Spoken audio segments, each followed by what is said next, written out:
One of the most beautiful things about the beautiful game is that it doesn't keep you down for long. After every crushing blow, it's heartbreak for the Republic of Ireland. This will take some getting over. Hope springs eternal, and in comes fresh ideas, a new approach, and a reason to start dreaming again. You know, a lot of people ask, why Ireland? It's an opportunity to get to a World Cup. Do I believe we can? Yes. While some stalwarts make way, many remain. The slate is wiped clean again, and a return to action in League B of the UEFA Nations League is the first block in a much-anticipated rebuild. A new addition, Melissa Phillis, can't wait to get going. Obviously, my mum, being from Ireland, she's been pushing me for a while to try and get myself involved.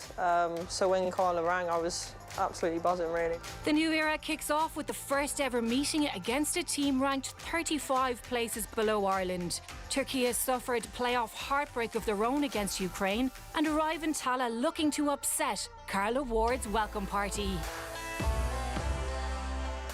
It's Ireland versus Turkiye, and it's coming up live in just under half an hour. So here's who Ireland will face over the next 4 months. The goal will be to top the group and secure promotion back to League A. In theory, this offers an easier path through to World Cup qualification. Slovenia have points on the board already following a 2-1 win over Greece earlier this afternoon. A trip to the seaside town of Koper is next for Ireland on Tuesday. Despite being without a club at the moment, Marissa Shiva has a starting place in Ireland's 11 tonight. Tony caught up with her a short while ago. Marissa, I've just got the team and you're in it. Congratulations. Thank you. Yeah, very excited. Last game was obviously very disappointing with the loss to Wales, and we're going to miss out on the Euros. A chance to put all that behind us now and back to Tallaght. How does that feel? Yeah, we love playing at Tallaght. The energy is amazing, and the past few times we've played here, we've gotten great results. But yeah, the loss to Wales was tough. It definitely feels like there's a change of energy, and we're doing a good job of putting that behind us. How do you think you persuaded Cara to put you in the starting lineup? Because, you haven't been on her radar recently. Right. Yeah, I don't know. I mean, it's always tough with a new manager coming in. Everybody's trying to impress, and you only have a couple days to do it. So I think everybody was just out there going 100 miles an hour trying to show her what they could do. Was it like new teacher at school, first day back in class? Oh, absolutely. Yeah, exactly like that. So look at the rest of the team, and is this the team to take Turkey tonight? We believe it, yeah. I think we feel good. There's a lot of energy in the group. We're gelling really well and trying to put Carla's principles into action. Well, best of luck to you tonight. I hope we get another goal from you as well. Yeah, me too. Thanks so much. Cheers. Now, welcome along. It's great to be back in Tallaght Stadium and in great company too. Rihanna Jarrett and Karen Duggan are with me. Before we get their thoughts on this new chapter, though, for the women's national team, let's hear from the new woman in charge, Carla Ward. I've managed some fairly big characters, some of the biggest characters in the WSL over the last few years, and I love that. I was a character myself. I was somebody in the dressing room that could be hard work, but I think that I quite like that. I grew up on a council estate where all the boys played football, and it was just what we did growing up. And I had 2 older brothers, which you would imagine played football, but they didn't actually. They hated it. My PE teacher, Mr. Matthews, I asked if I could train with the boys, train for the football team. Went to training with the team, only girl there, and then you have to wait until the Friday or the Monday, I can't remember which day it was, and he put up the team for the game. And I wasn't only just in, he made me captain. So not only is he putting a girl, and I was thinking, I might be okay at this, actually. I had a problem with my back and had a spinal operation. In the rehab stage of that, I decided to do my B licence because I was out for a number of months.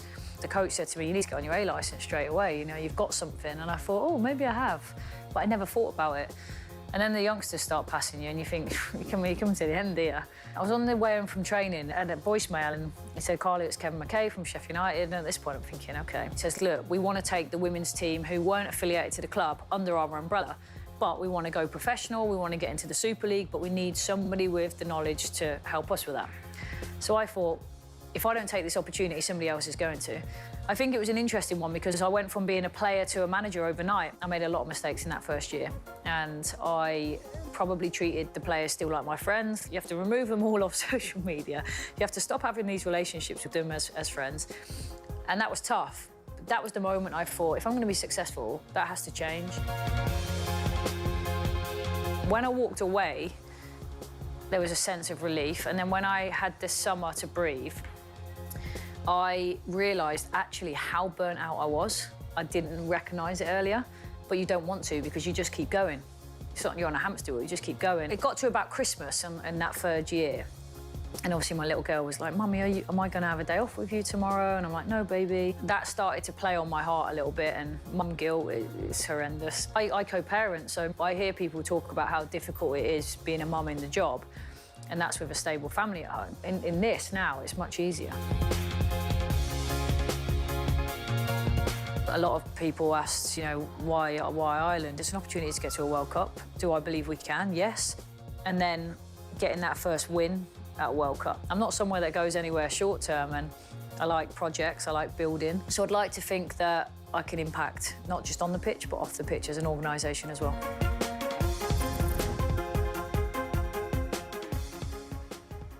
Well, a new era is upon us with Carla Ward. Rihanna Jarrett, what do we need to see from her for this Ireland team? I think we obviously need to see her and the team hit the ground running. Obviously, the disappointment from not qualifying. I think she spoke about herself, her burnout from her time with Aston Villa. So I do think that she is refreshed and ready to go. She's new into the international setup, but she's definitely been around the women's game for a long time. And she's spoken about how she's progressed throughout her career. And I love the part where she said that her first mistake as a manager was potentially trying to be too close to the players and kind of cutting all those ties and strictly sticking to being a manager. And that's going to be really important. She's spoken about how she was a character as a player and she loves the characters in the dressing room, which will play in part and parcel with some of the characters in the Irish dressing room. I do think that she's quite confident in herself. She's quite confident in the squad we have. She's already spoken about how she backs us to qualify for that World Cup, and it's going to be massive that we see that step up now in performances. Although we've dropped down to League B, I still think we need to see us better in possession, competing in the final third and putting these teams under pressure in the final third as well. Yeah, we keep talking about evolution. It'll be interesting to see if we have it, but it's been quite a complex start, Karen, for her, because a lot of the narrative leading into this appointment, into this campaign, has been about Colin Healy and how he departed the scene with the FAI. Katie spoke about Eileen yesterday as well, Eileen Gleeson, and her leaving the role as manager. Do you think that this constant focus on the past is going to be a distraction as we try and move into this new chapter? You'd hope not. I mean, it's a very unusual start for Carla Ward, for her not to be the headline. You know, some of her magnitude coming in, I think it was a very, very good appointment, and obviously she's full of confidence.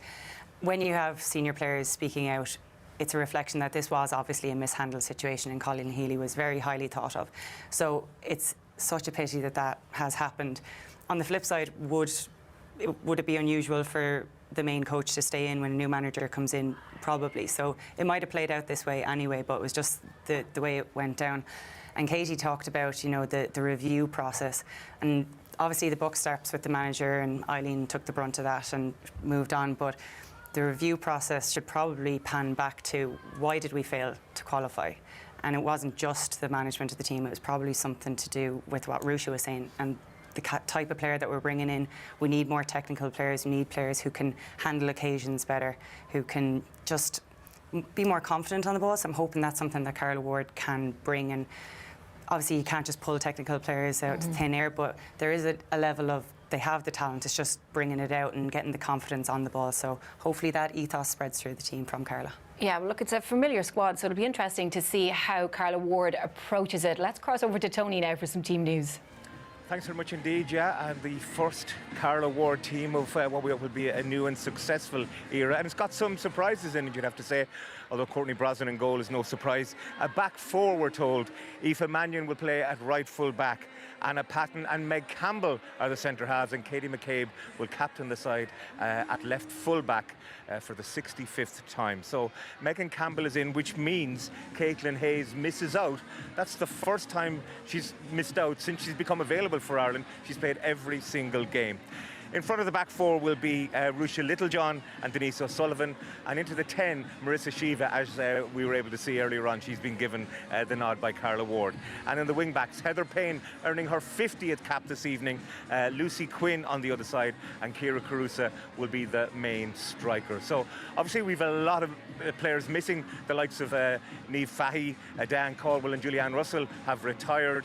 Louise Quinn not available, Leanne Kernan not available for this game, although I see her over there on the bench. Maybe she'll be available for Tuesday, but it's a big game. It's a chance to wipe away the memories of defeat at the Aviva Stadium and start with a clean slate. Now, it's blooming windy down here, as it was last night for the Shamrock Rovers Molde game. Perhaps the wind led to a goal. And also you'd worry, with all the rain we've had today, about, as you can see, the ground is kind of cutting up a bit. So the players have been doing their rondos and that, and it's been cutting up. So hopefully the conditions won't play a significant part in the game. For Turkey, they're missing their top scorer, who's retired after the Euros, but they're probably better than their 60th world ranking, we'd have to say. Carla Ward has told me, by the way, that she has been practicing the anthem and she's looking forward to trying to get to the end of it. We look forward to that as well.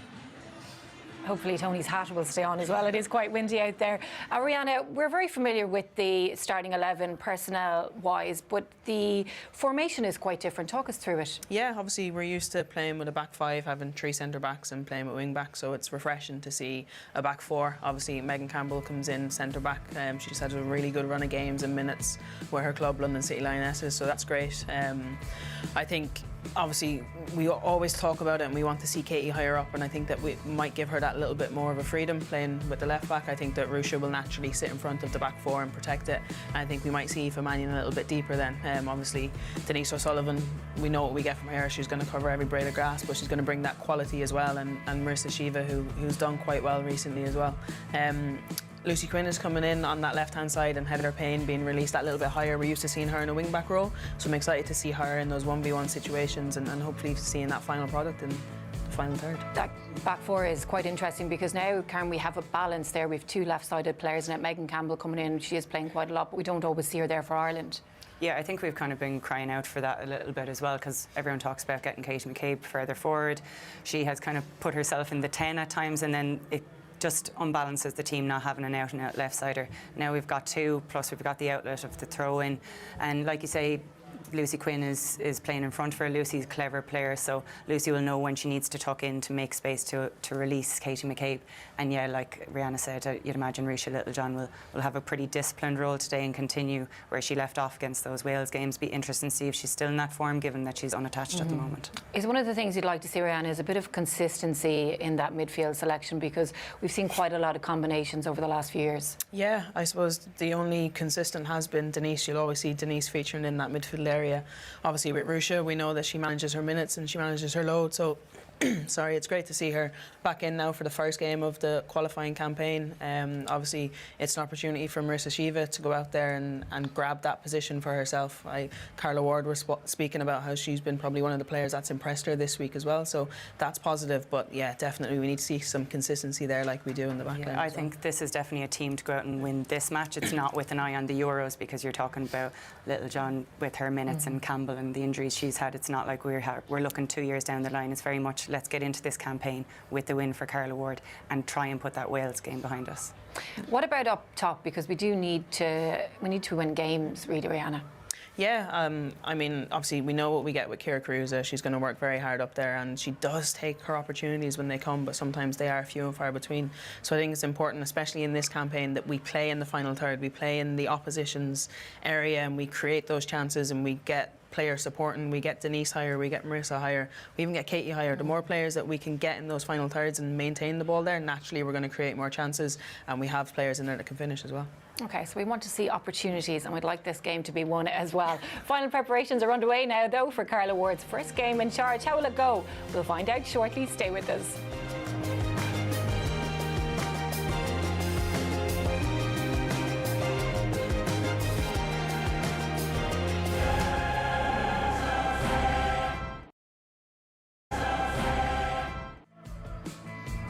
There is a lot of sport coming up over the weekend. In the Six Nations, England face Scotland tomorrow at 4:15 on RTÉ2 and The Player. Then tomorrow evening there's Allianz League hurling action at Tip host Cork, and that's on RTÉ2 and The Player from 7:15. Joanne Cantwell will wrap up all the weekend's Gaelic Games action on Allianz League Sunday from 9:30 on RTÉ2. And we're back on Tuesday from 4:30 when this Republic of Ireland team face Slovenia in the Nations League. Lots to look forward to over the weekend, but the action starts here very soon. Let's get the pre-match thoughts of Carla Ward. She's with Tony. Carla, a very special day for the Republic of Ireland and for you, I guess, as well. Are you looking forward to your first game? You'll never have a second first game. Yeah, listen, I can't wait. This is the moment I've been waiting for quite some time, and we've had a really good week. The girls are ready, and yeah, we just can't wait to get going now. Talk to me about football philosophies. There's going to be a change of formation tonight, is that right? Yeah, potentially, without giving too much away. Yeah, look, I'm somebody that likes to play on the front foot, be a little bit more aggressive, get more attacking players on the pitch, and I think the lineup suits exactly the way I want to play. Megan Campbell coming into the side now. We know how good she is, particularly with the long throw, but she's been playing at centre half for the Lionesses recently. Do you know what? She's a top player. She's been at the top. She's been at City. She's played at the highest level. She's a quality player, and I think the thing with Megan is always keeping her fit, and she's had a run of games now where she's fit. She's been excellent in training. You know, we want to play able to play with the ball, and she gives us that. Now, she'll obviously take throw-ins as well, though, and that's something you see as a weapon for us? Yeah, hopefully we don't need them. Hopefully we control the game where we don't have to lump it in the box. I'm somebody that likes to keep the ball, and we had that conversation this morning. You know, it won't be every single throw-in, go and put it in the box. It'll be a case of when we need it. Caitlin Hayes, though, I think she's played every game since she became available for Ireland. Yeah, look, she's done well. Everybody's done well. I've picked the team based on 2 training sessions, and what I've seen, I've been really impressed with the 11 I've gone with, as well as others. I think everyone's been brilliant, but yeah, the way I wanted to play, I've gone with two players that I believe can build in the way I want to build. And Marissa Shiva, she's going to play in a very important role for you tonight. Do you know what? She's actually probably the one that's impressed me most. You know, she's a bundle of energy. Sometimes you have to slow her down. We've had some really good conversations with her this week, but she gives you something different. You know, she's a nightmare in there. She reminds me a little bit of a player I had at Villa, and yes, I'm really, really excited by her. Best of luck to you tonight. Thank you very much. She's saying all the right things anyway, Karen. She wants to be a possession-based team. We don't want to have to rely too much on Megan Campbell lumping the ball into the box, which we've had to do in the past. But she's only in the door. It's going to take a while, isn't it? Yeah, of course, and it sounds like she has kind of gone off players who've impressed her in training, and people have put their hand up straight away, like Shiva. You know, on paper she's been very in and out before, so it would be hard to get an assessment on her based on form because she doesn't have a club at the moment. They're not in season in America, so it's a brave move. She seems like someone who's not afraid to make those calls and seems to have a very clear view on where she wants this team to go, and I think that's really, really important. Yeah, and just from the players that are unattached, Rihanna, how difficult is it to, when you're not with a club, when you're not in season, trying to step up an international level? Obviously, they're all ultimate professionals. They've been playing the game a long time, and they know what they need to do to keep themselves fit. Obviously, Rucha's spoken loads about how she manages herself and how she works with club and how she works with country. So I've no doubt that she's training at the highest level that she can. Obviously, Marissa Shiva will be a great test, as Karen says. But as I said, they're top professionals. They know what it takes to get to the highest level, and obviously they're proven they know what it takes to stay at that level as well. It is quite refreshing as well to know from the players' perspective that when they come into camp, it's what they do then that's been judged.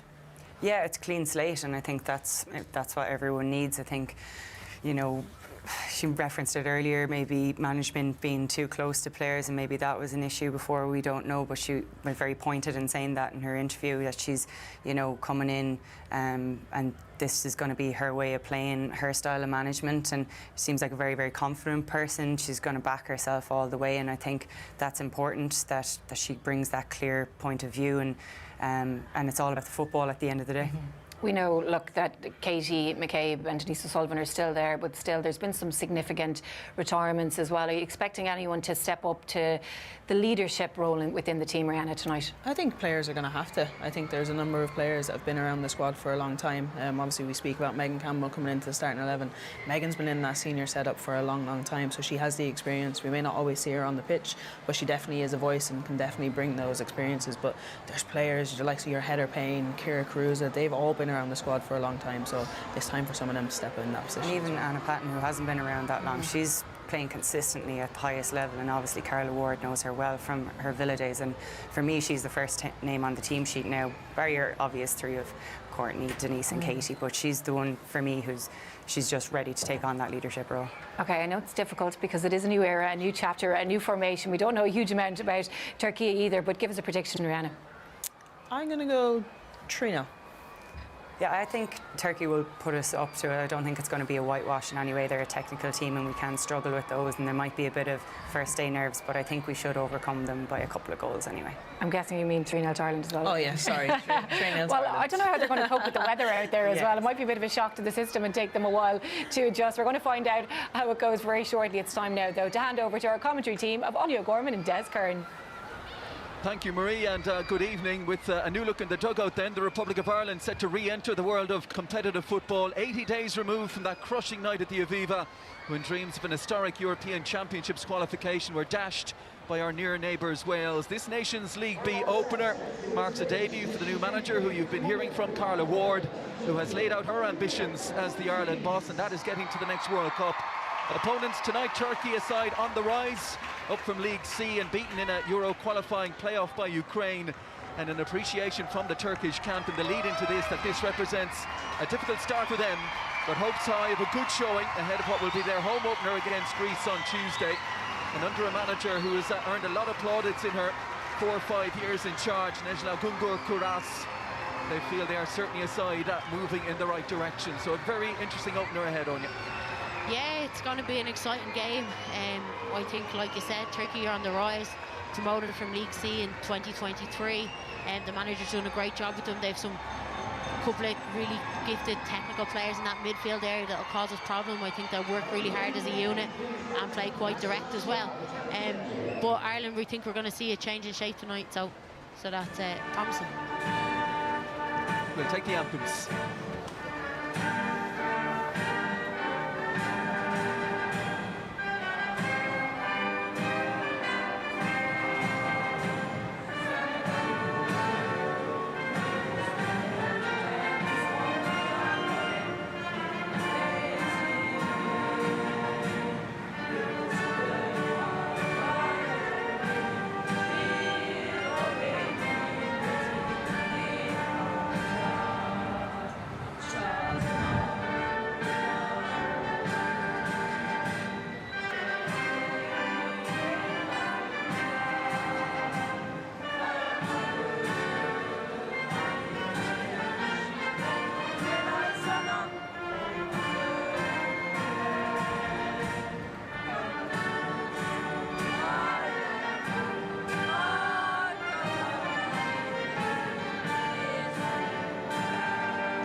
Ladies and gentlemen, please remain upstanding for our Ron Nevian.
Usual beaming smile from the Ireland goalkeeper Courtney Brosnan at the end of our own Nevian.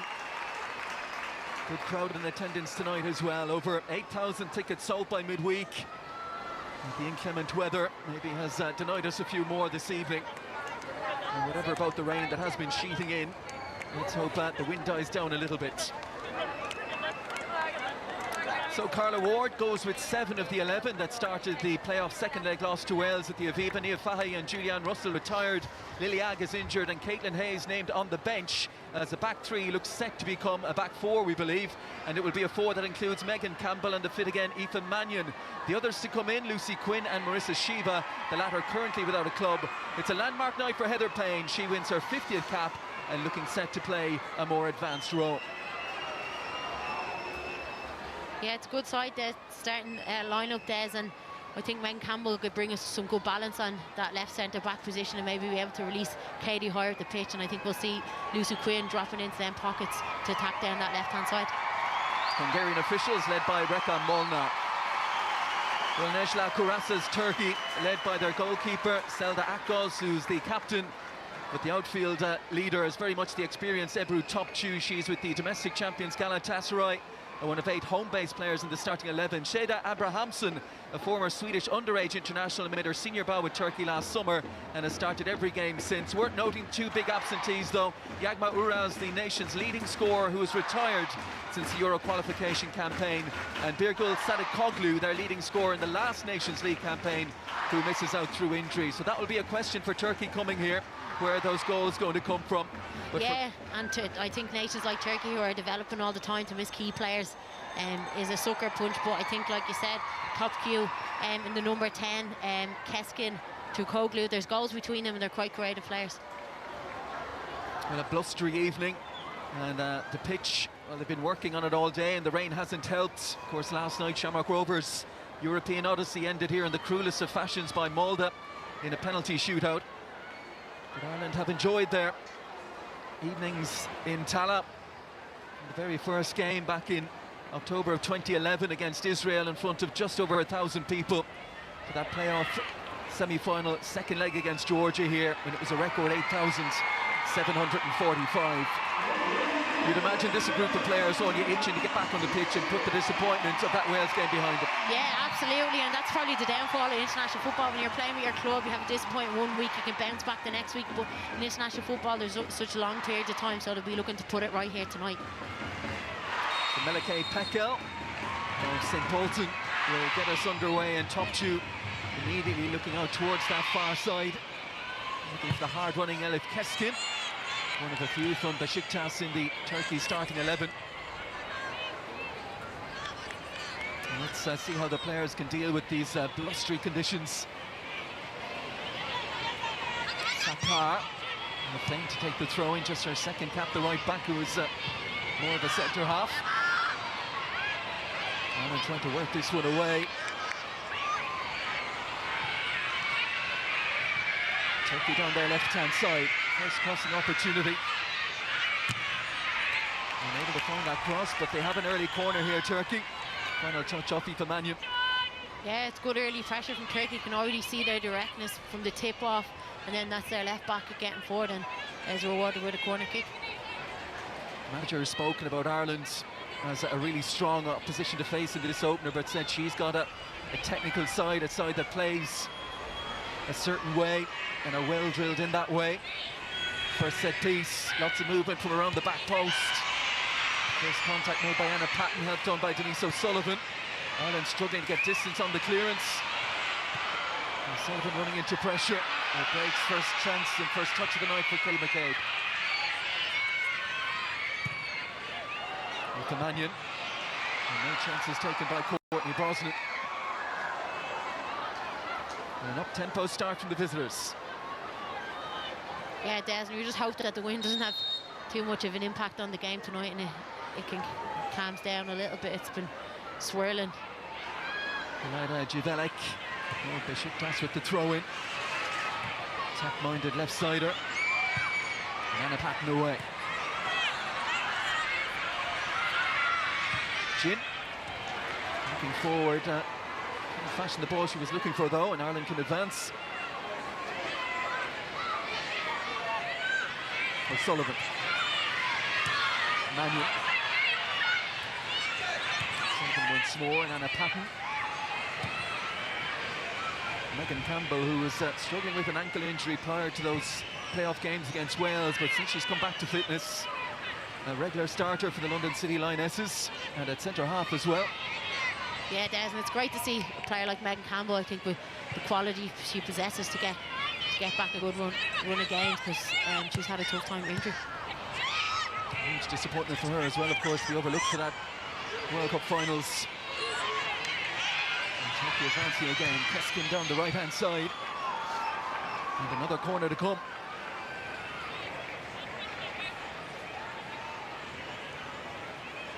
First ever meeting of these nations And a lot read in sometimes to the world rankings. Ireland 25, Turkey 60. Look at the other two sides in Greece and Slovenia. Ireland facing three sides with very similar profiles. Sides ranked between 39 and 60. And the expectation then, Des, is for Ireland to get out of the group like they did in the last occasion. And swinger from Javelek was just bouncing awkwardly at the near post for Courtney Brosnan. With good hands to hold it safely.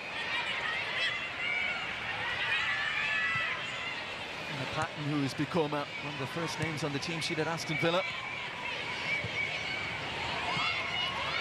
Yeah, Des, and I think Karen and Rihanna alluded to it in the studio earlier with obviously the retirement and Fahy. That's a player that you're expecting to stand up in the back line. Katie McCabe combining with O'Sullivan. Geraldine Hus steps out to make the tackle, and now an effort from distance. And Risha Littlejohn, we saw what she did in Cardiff. And the goalkeeper certainly looked concerned once that one left the boot of Littlejohn. Yeah, and it's a really nice little bit of play down that left-hand side, and a good strike by Rush, and it just sails over the crossbar. So the goalkeeper was well off her line.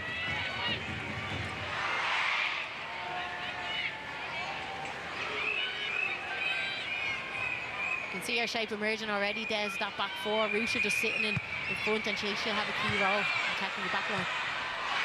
Rusha's header, as you can see the goalkeeper, Shelda Akuz, struggling to get distance. Now here goes Keskin again, who's been lively in these early moments. Megan Campbell standing strong. Keskin back for more though. She's not giving up on this. And Kelly McCabe wins the goal kick.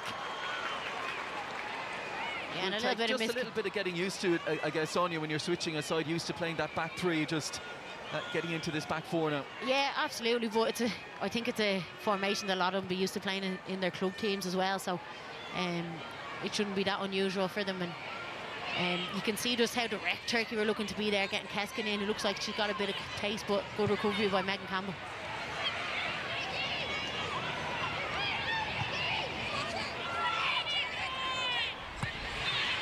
Campbell again looking to tip it out to that far side, and Lucy Quinn, Denise O'Sullivan.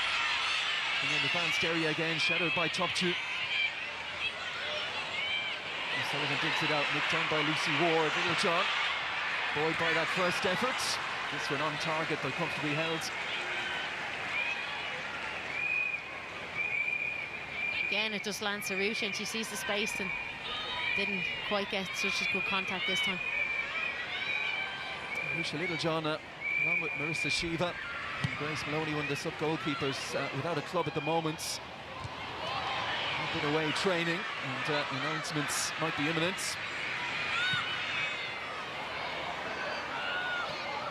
Manya. Looking to show some quick feet. She gets the benefit. And the throw in for Ireland. Shiva wants it short. Manya. Patton turns away from the pressure of Peckel.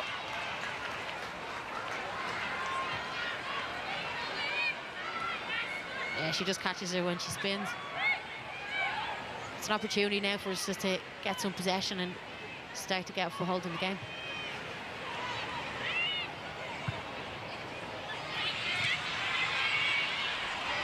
Lucy Quinn, and seen to safety by Fatma Sakar.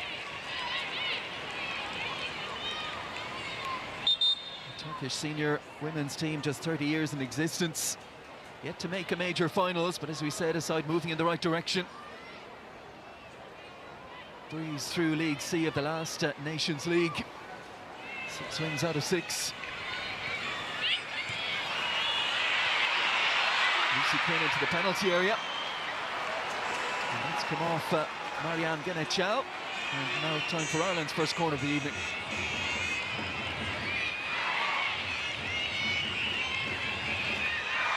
Ward hasn't had much time, along with Alan Mahon, to work on these situations. Amber Whiteley, the Liverpool assistant, in as well as part of the coaching staff.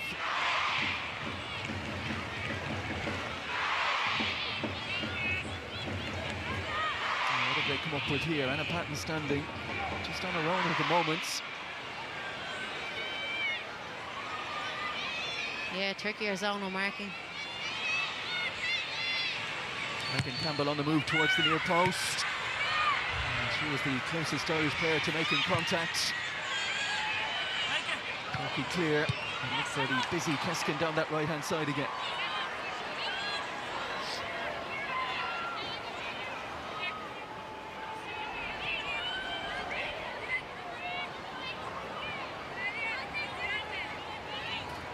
Turkey's regular right back through the last 3 major tournament qualification campaigns, not in the current squad. So Sakar, he said it's her second cap this evening. Topçu is maybe the big star on this side, looking to wriggle free down the right-hand side.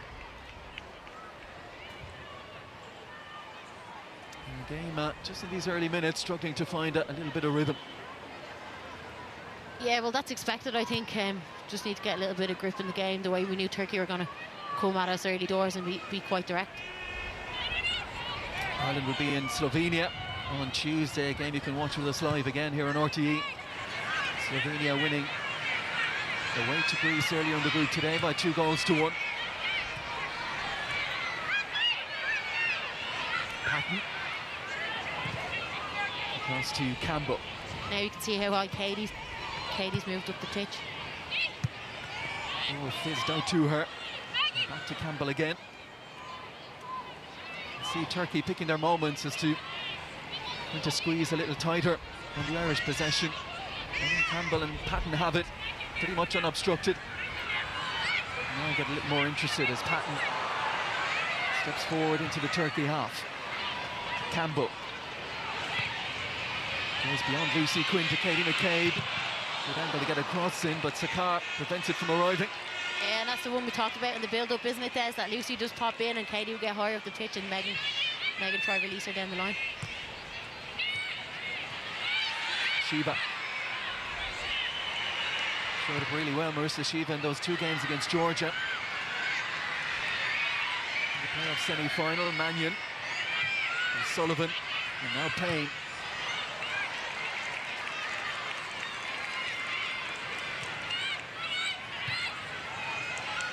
Patton.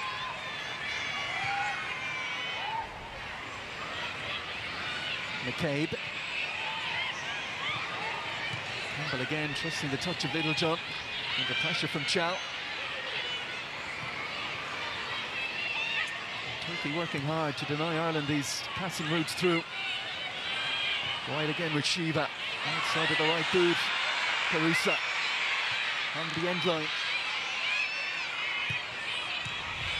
Inside, McCabe had Littlejohn behind her. O'Sullivan. Space at a premium. O'Sullivan. He's giving it straight to Keskin. And Pekel eased off it. But unfairly in the eyes of a Hungarian official.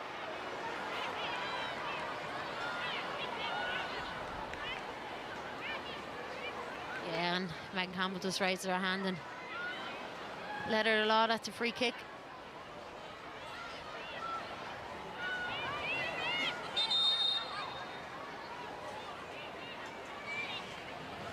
Pekel, one of a few in the Turkish squad born in Germany. McCabe. Littlejohn. Brings it out towards his right-hand side. Mannion has a lot of ground to make up, though.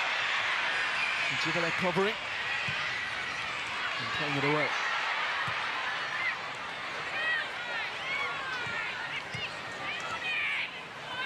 The Mannion, you would think, would have those opportunities to go, and Heather Payne, no stranger to the right back row. Stepping in to cover for her there. Here's Littlejohn. Pass by Pekel. Littlejohn again.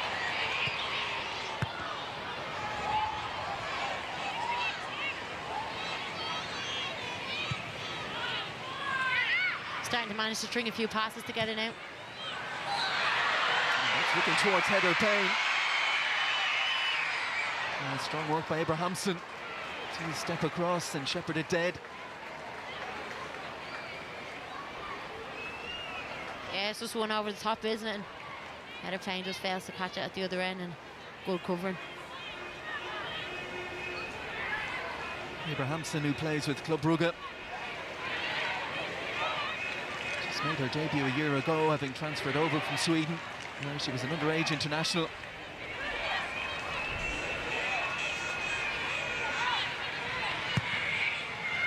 Akuz, that's a little bit more on that one. Flicked on by Chopchu, the layoff from Pekka. Piece is picked up by Denise O'Sullivan. Patton. O'Sullivan. Works it out to Payne. Just showed a little bit too much of it to Jivelek. Abrahamsen not panicking. Return from Jivelek again. Abrahamsen puts a little bit more on it this time. Little John picking up a lot in there though. Yeah, and Risha's going to be keen. I think it's key the way Carla Ward plays as well through that number 6, the holding midfielder.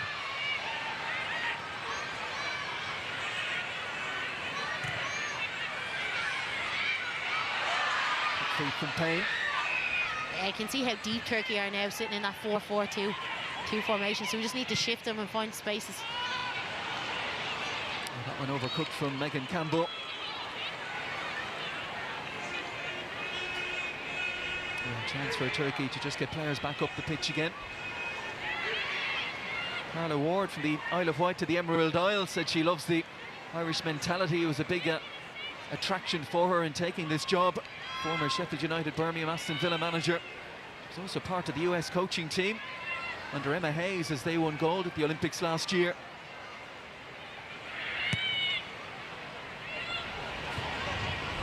Picked on by Sakar. Denise O'Sullivan, her season in America gets underway in about a month's time. North Carolina Courage. And a Patton in the thick of it, starting all 19 League and Cup games for Aston Villa this season. Campbell, pacey ball out to Lucy Quinn, who couldn't keep it with there. Here's Keskin. Topchu's touch. And Fatma Sakar just send it forward again. Good work by Keskin, who's been the brightest so far from a Turkish point of view, and she's ended up fouling Little John here, feeling it should have gone the other way. Yeah, I think she just arrives late in on Rusha.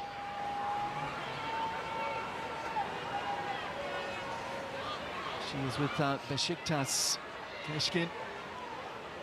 The side's chasing Galatasaray this season. The Women's Super League in Turkey only came into being as it is in 2021. Galatasaray, the champions, the first Turkish side to qualify for the Champions League proper group stages this season. Handed quite a task though. Lyon, Wolfsburg and Roma ended up losing all 6 games, scoring just a single goal. Katie McCabe. Lovely touch from O'Sullivan. Drilled away by Gulbin Hus. Shiva. And all then going through Rusha Littlejohn again.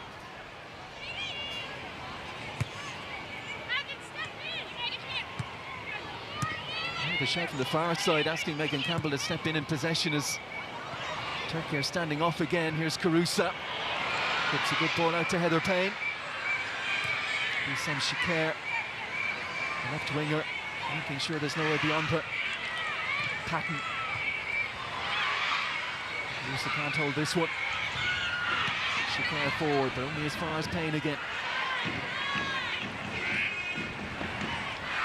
Just need to keep shifting the ball left and right at good speed, and one of the centre backs can step in and engage one of the centre forwards and take a player out of the game.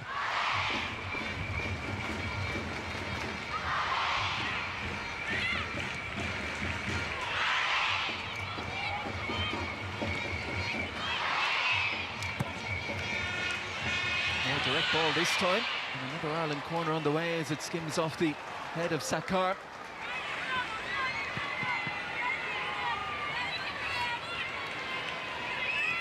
It's just a direct pass, isn't it? Gets a vital touch on it and Ireland get a corner kick. Turkey so compact, hard for Ireland to play through, so look for something a little bit different that time.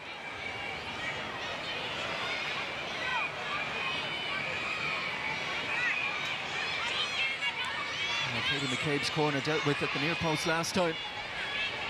Yeah, and Turkey have all 11 players back in the box. A bit more on this one, not a bad delivery. Away by Chivalek. Lucy Quinn's effort. He didn't have enough to trouble the goalkeeper. There goes Shiva. Top two steps across. Protects the ball and wins the free kick.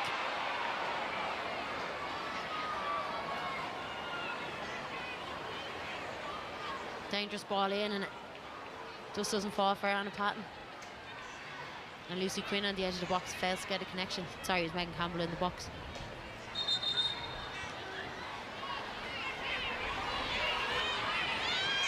It's our ball speed, Des, isn't it? We need to keep moving the ball quick. I understand the pitch is heavy. It's probably cutting up a little bit after the match being on it last night. We just need to shift Turkey a little bit more before we play them penetrating passes. Akuz looking to put some width on it. Intentions read by Mannion. Final touch seemed to be off Heather Payne, but given as an Ireland throw-in. Sullivan shows for Mannion. Littlejohn goes left again to McCabe. Always with her head up looking for an option. The option is Carusa in the channel. Arms wrapped around her by Hooser, so it seemed. Turkey looking to counter. Had to have a look at that again, Des. It looked like she was in the box and her hands were all over her.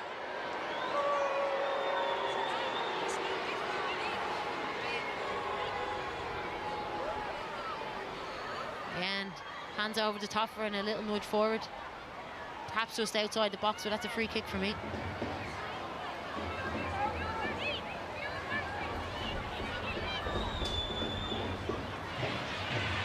Down the line by McCabe.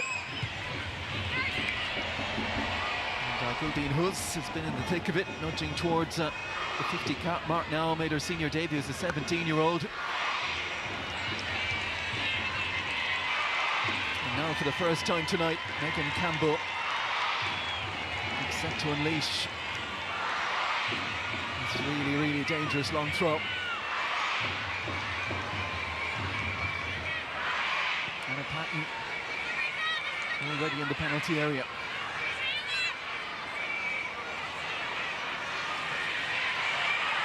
That's plenty on it. The flick on dealt with by the goalkeeper. Littlejohn in there. O'Sullivan in there. Cleared off the line. Superb piece of defending. Kerr, I think it was. And a huge tackle coming in the centre circle. But has left Packel in a heap and Megan Campbell struggling.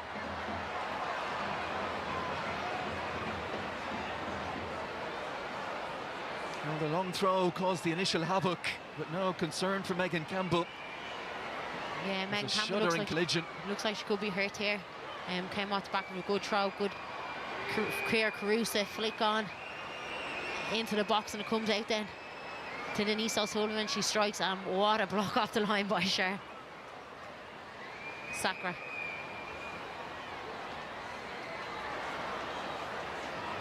Like Denise connects with it great, and right place, right time for the defender.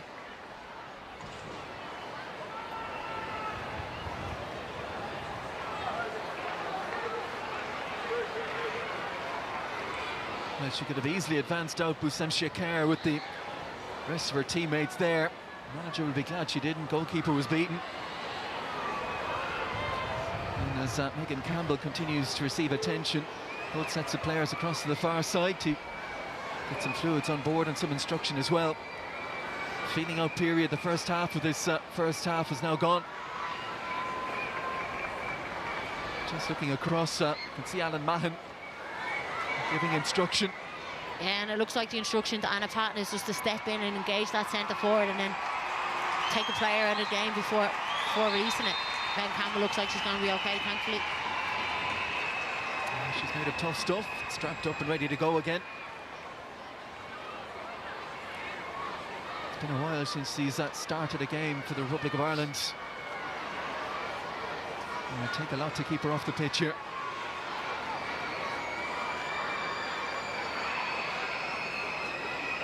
She said, talking to Tony Carla Ward ahead of the game, she's picked this 11 based on 2 training sessions.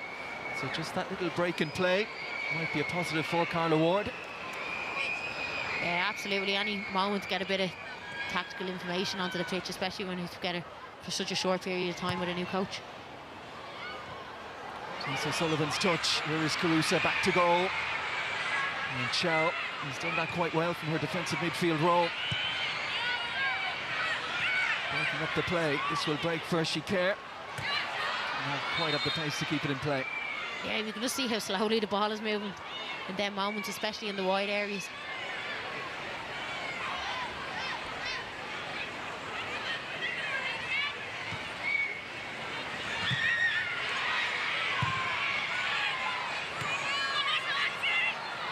And a pattern. Patel is quick. Managed to lean on her. Cause her some discomfort. Megan Campbell takes it, turns and works it onto McCabe. Lucy Quinn drives on the inside of Sakar. O'Sullivan. And the Turkish players down with what might be a blow to the face. It's Shakar again, headed away by Chopchu. Back helping out her centre halves, and now the referee will bring a halt to it. Denise O'Sullivan just in trying to protect the ball. And collided with Shakar. Yeah, I think it was just when Denise O'Sullivan turned out. Shakar collided with her. Yeah, she just rolled her. Gets it in the head. Yeah, there's a sore one. Just stumbling into it as well, Shakar. And took the elbow of Denise O'Sullivan right in the cheekbone. There are moments we need to exploit too, Des. You see when their 2 centre forwards do actually come out and press, and we can pop the ball in the spaces in between their unit. They're great opportunities to create chances.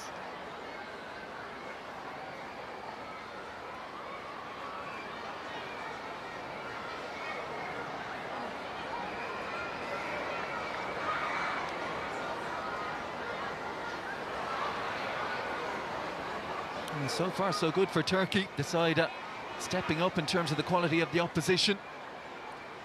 And for Ireland, you might have just seen Melissa Phillis, the new face in from Charlton. Over on that bench, there's 4 or 5 other Ireland substitutes going through a fairly leisurely warm-up. Yeah, I'd say it's just to keep warm protocol on a night like tonight, Des. Just so they're ready if and when they're needed. There's Caitlin Hayes, maybe a big surprise. She's been a really good addition since she's come in, but switch of club just in the winter break to Brighton, where she's feeling her way along there. Maybe playing into that.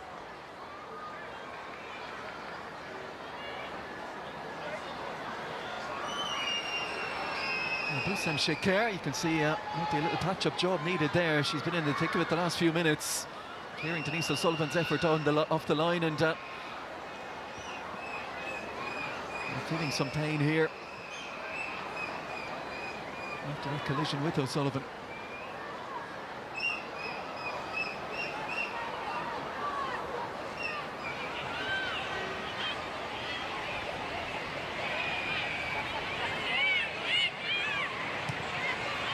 So this stop-start nature of this first half. Forward by Campbell. Challenged away again.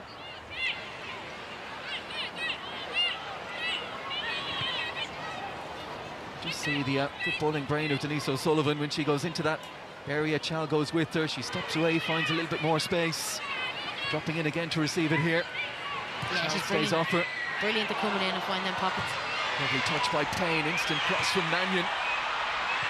She'd in from the left-hand side, but the header claimed by Akuz. Great play for Ireland, and like we said, Denise does find that little bit of pocket of space. She's so good at little around the corner ball by header Payne. Niamh Mannion gets the crossing. Look at the squad as it is, Anya. Injury absentees as well to come back into the fold at some points. In the wide areas, it's Heather Payne and Lucy Quinn tonight. You've got Abby Larkin, Izzy Atkinson amongst those on the bench. Yeah, and absolutely, and I think Jess Dew as well has been a big blow to the squad as well, and look forward to her returning sometime in the future. Jesu was looking good in the Ireland green shirt. We saw her down in Cork in that famous win against France. And the injury curse struck again. Yeah, up until her injury, I think she was probably our most consistent player over the course of the campaign. Turkey back to the full complement as Shakir returns. And Turkey doubling up here. You can see Malachi Pekel, nominally the centre forward, putting in an awful lot of work. Just stepping up on the left while Shakir was off the pitch.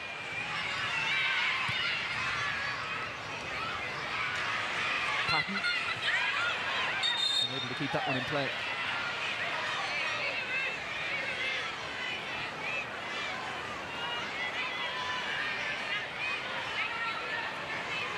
And Patton, one of several in the Republic of Ireland squad with big FA Cup quarter-finals to come next month. Or Aston Villa will be away to Manchester City. Jesse Stapleton from West Ham on loan at Sunderland. Sunderland the only second-tier side remaining.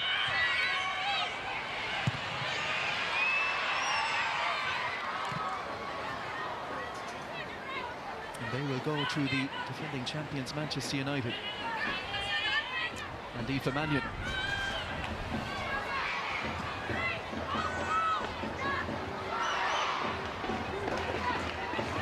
Turkey stealthily making ground down this left-hand side. Long throw in as well. And Shakir unable to get on the end of it.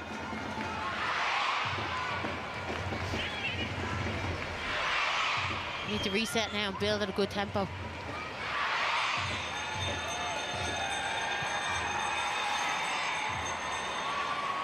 Plenty of possession for the Republic of Ireland, but no breakthrough. Apart from that, O'Sullivan effort cleared off the line. Not a whole lot for the visiting goalkeeper, Selda Akguz, to do. Pekel unable to take that one in. And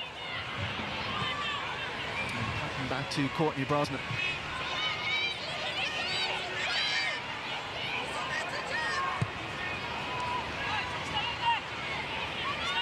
And 6 out of 6 in the inaugural Nations League campaign when they were in with hungry Northern Ireland and Albania. And 20 goals scored, just a couple of conceded as they were promoted into League A, in with the heavy hitters there.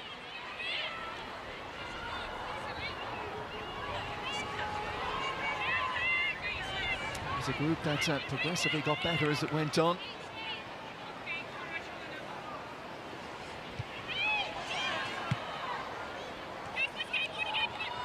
Turkey holding their own at the minute. Des, I think you can see they have a clear game plan, what they're trying to achieve. But I think it's up to Ireland now. The onus is on us to move the ball quicker and ask them more questions and test the goalkeeper. Finished second to Switzerland, winning 3 of their 6 games in their Euro qualifying group. Into the playoffs then and beaten by Ukraine. It was a tie they felt they could have got through and got into that second playoff round where Ireland were to meet their demise. Shiva. O'Sullivan. Mannion offering the width on the right-hand side. And you can see Turkey working hard to block off those passing lanes.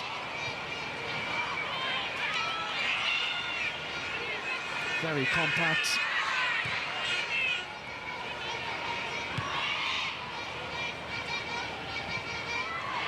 O'Sullivan. Great touch under pressure. And then just fell into the pass. Yeah, she just lost her balance a little bit on the swivel and failed to execute the pass.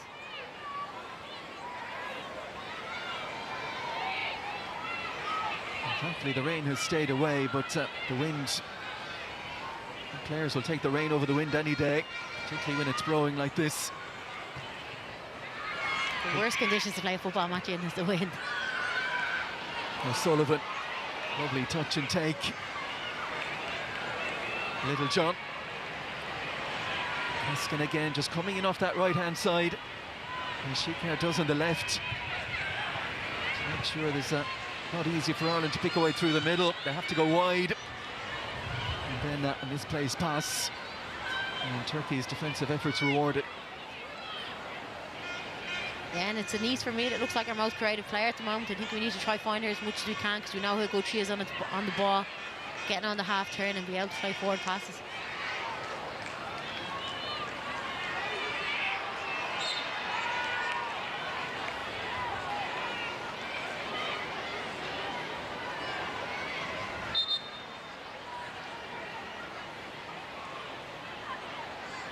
Keskin, a little late on Little John.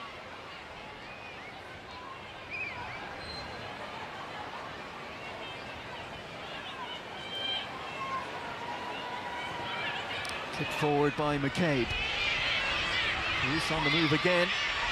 Bruce goes with her once more, manages to eke out across. It didn't carry too far though, and there is Chal again. Back helping out the defence.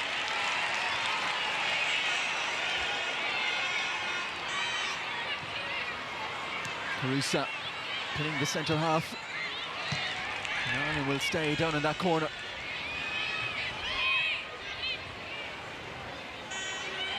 Shiva.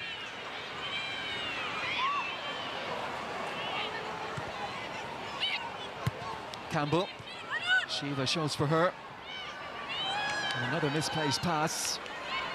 Yeah. Just a little untidy in the last few minutes. Then finding little balls are letting us down. We're starting to find little pockets of space now, getting on the turn, and then it's just the execution.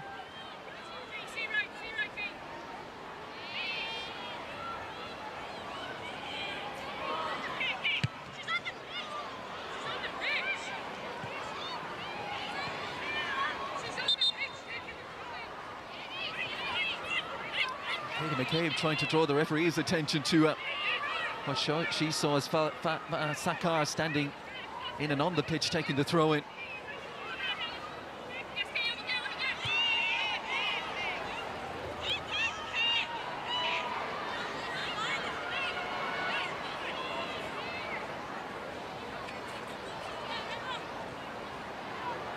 Carusa, wherever she's been, Gulbeen Huz has been right there with her.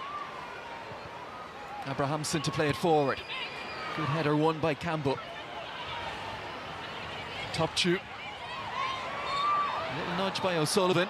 Brings a little respite here. Jay Turkoglu. The one felled. Payne.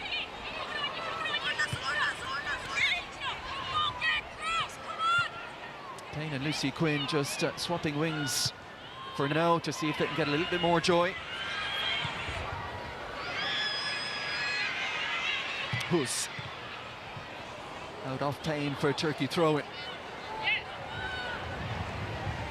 Yeah, in the last few moments we've got the ball or throw-ins. We've tried to hit Kierkegaard's feet just to hold it play to try to bring players into the game, but Hus has done excellent in that battle. The swirling breeze has caught that one. And good reactions and good cover from Aoife Mannion.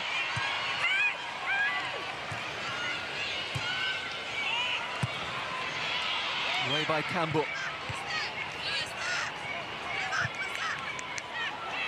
Challenges coming thick and fast far side. Taken away from Chal. McCabe to Campbell. Oh, and Courtney Brosnan had to react sharply there. She-Care, having cleared one off the line at one end, was almost in there.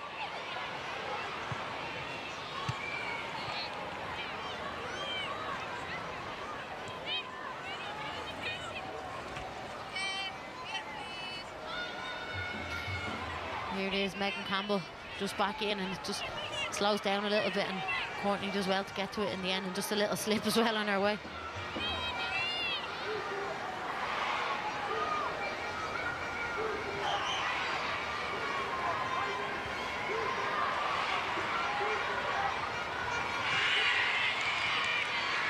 Carusa's touch inside. Here comes Heather Payne. Tackle always from the wrong side from Ebru Topchu. And wind assisted. Here's a promising looking free kick position. Great little touch by Ciara Carusa, and Heather Payne just goes on a little drive inside. Topchu just comes through the back of her. Free kick all day, and it's a great goal scoring opportunity for Ireland. And there's a few having a look at this as well. 4 around it at the moment.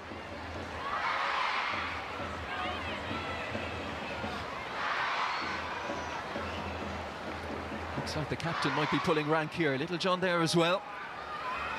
Shiva and Lucy Quinn. So there's a little debate whether we're going to cross our shoe here.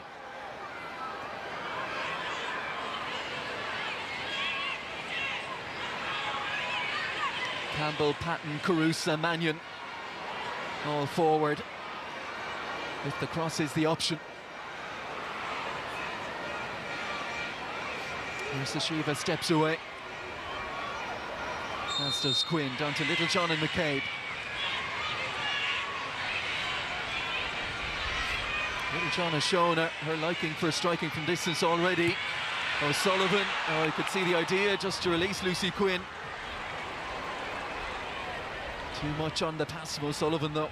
Yeah, it was on too, Des, that little run by Lucy Quinn. There was no one picking her up on the far side of the wall, and again, it's just that execution of the final ball.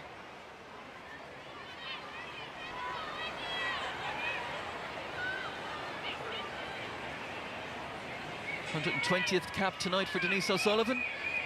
You're smiling. Who's her one ahead of you now? Yeah, no surprise there, is there? Denise O'Sullivan, probably one of our best players ever to wear the green jersey. He'll have to make a comeback. No chance, Des. Now, in quick succession, another Ireland free, this one from a little bit deeper. And the referee has, I think, finally had enough for Gulbeen Huss's defensive efforts against Carusa. Yeah, and that's clever by Ciara Carusa just to win the free kick in that area of the pitch. Who certainly hasn't been backwards in coming forward in terms of that physical challenge up against the Ireland centre forward. 5 minutes to go in this first half, plus you'd imagine a few to be added on for the stoppages we've had. Never a bad time to score a goal. McCabe gives the signal. Patton on the move. Comes right around the back towards Megan Campbell. Ricochets picked up on the edge by Keskin. Look how quick Denise O'Sullivan is to win it back. Patton has stayed forward and put out a play by Shikar.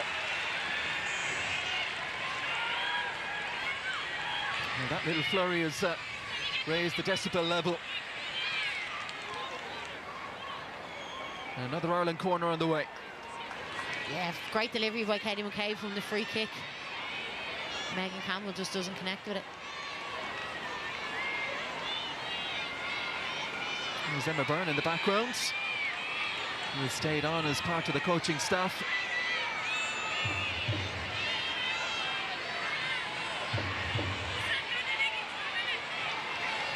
Will it be third time lucky for Katie McCabe in Ireland here?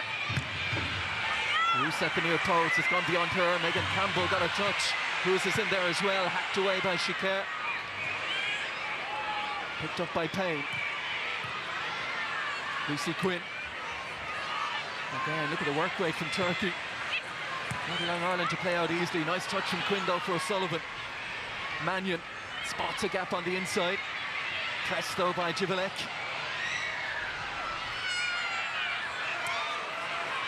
Paquel looks forward, not much in terms of supports. And the energetic Lucy Quinn back defending. Little John sets it for Payne. And calmly done by Ireland at the back. Yeah, good recovery won by Quinn and lots of composure.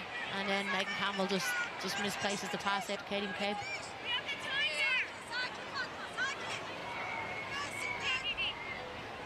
Turkey have proven to be hard to break down. They're really hard working, really cohesive. You can see they're clearing their game plan. I think they're very well organised from set pieces. So I think Ireland, again, it's just to us ask them more questions, us up the tempo. The work rate has been exceptional. Closing down. Can they keep it up for 90 minutes though, Turkey? Mannion. Nice ball into the channel for Carusa. It's Abrahamson who goes with her this time.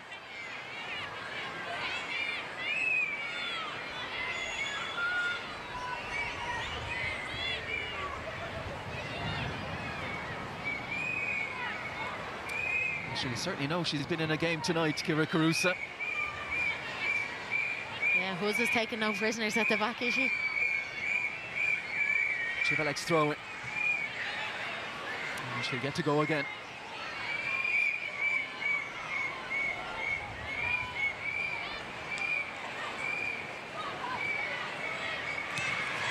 Littlejohn comes out top in the 50-50 with Turkoglu. We see Quinn lay off from O'Sullivan.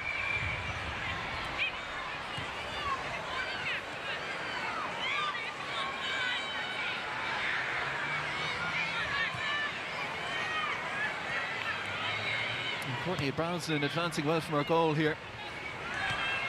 Just to give another body to pass through. Campbell.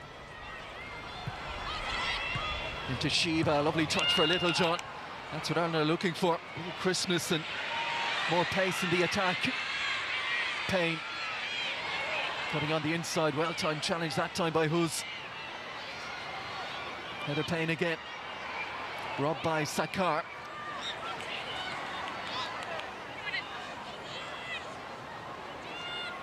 Better play from Ireland, a bit more composure at the back. Marissa Shiva, a great little run, pops out wide, and again, it's just when we get into that final third. O'Sullivan, top two, in with the tackle.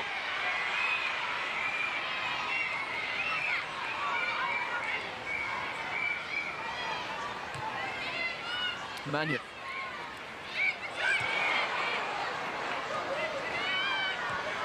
Shikar dealt with in an uncompromising fashion.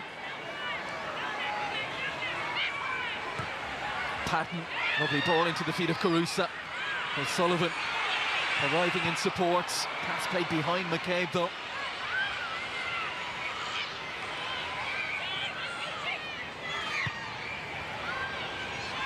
Certainly a bit more 1 and 2 touch from Ireland though in the last few minutes. Yeah, just speeding up that play. Great little ball into Ciara Cruz that time. Denise O'Sullivan around the back, and then we just need the ball through the run to break their back line. At least 4 to be added on. Littlejohn looking for that first time. The ball through again.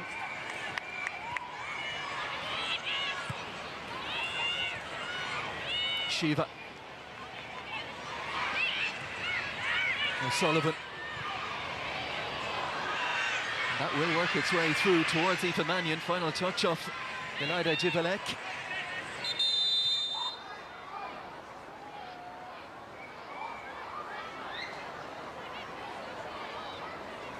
Confusion here as to what the ref has given it against. Throw into Turkey. Not quite sure how she came to that conclusion. I think the Turkey players are even surprised. Did it come off Mannion at any point here? No. Nowhere near it. She clearly let it go out for it. The throw in.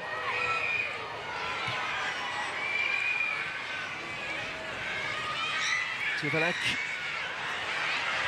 Pressed by O'Sullivan.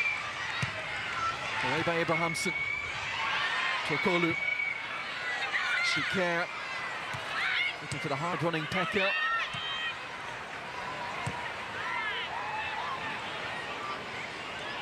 She's racing between one centre-half and another, Pekel. Not much reward in terms of the quality of the ball up to her so far tonight. With her defensive efforts to be commended.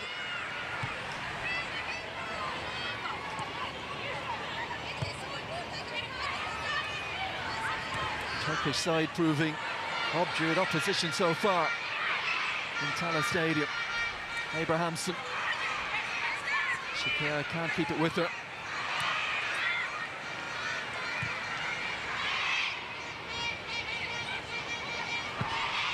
Campbell.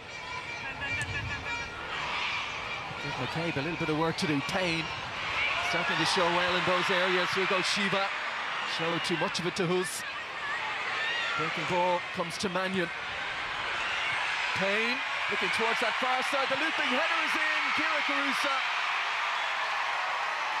Well, it's taken until first half stoppage time, but Ireland hit the front.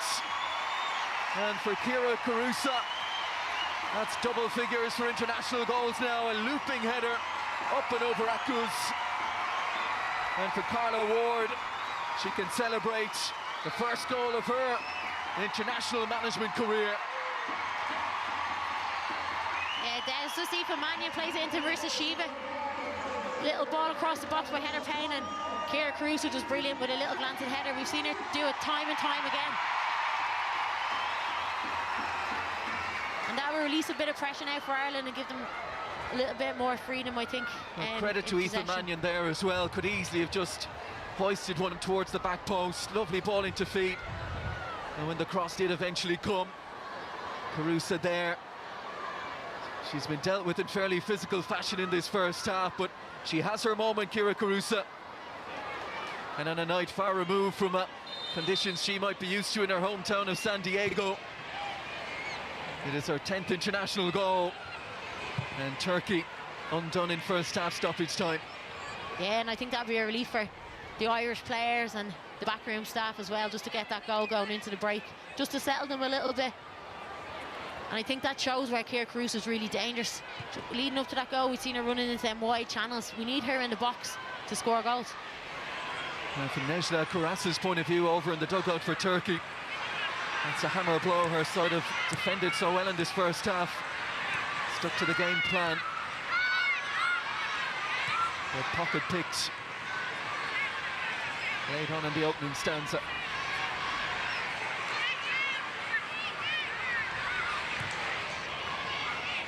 I think them spaces have started to open up in midfield as well. Good touch from Quinn, a ball that was whipped out to her. McCabe towards the goal scorer. And now the play by Hus. And that is it. That will take us to half-time. Not a bad time to score, is it? Just to lift the spirits again. They were frustrated in that first half.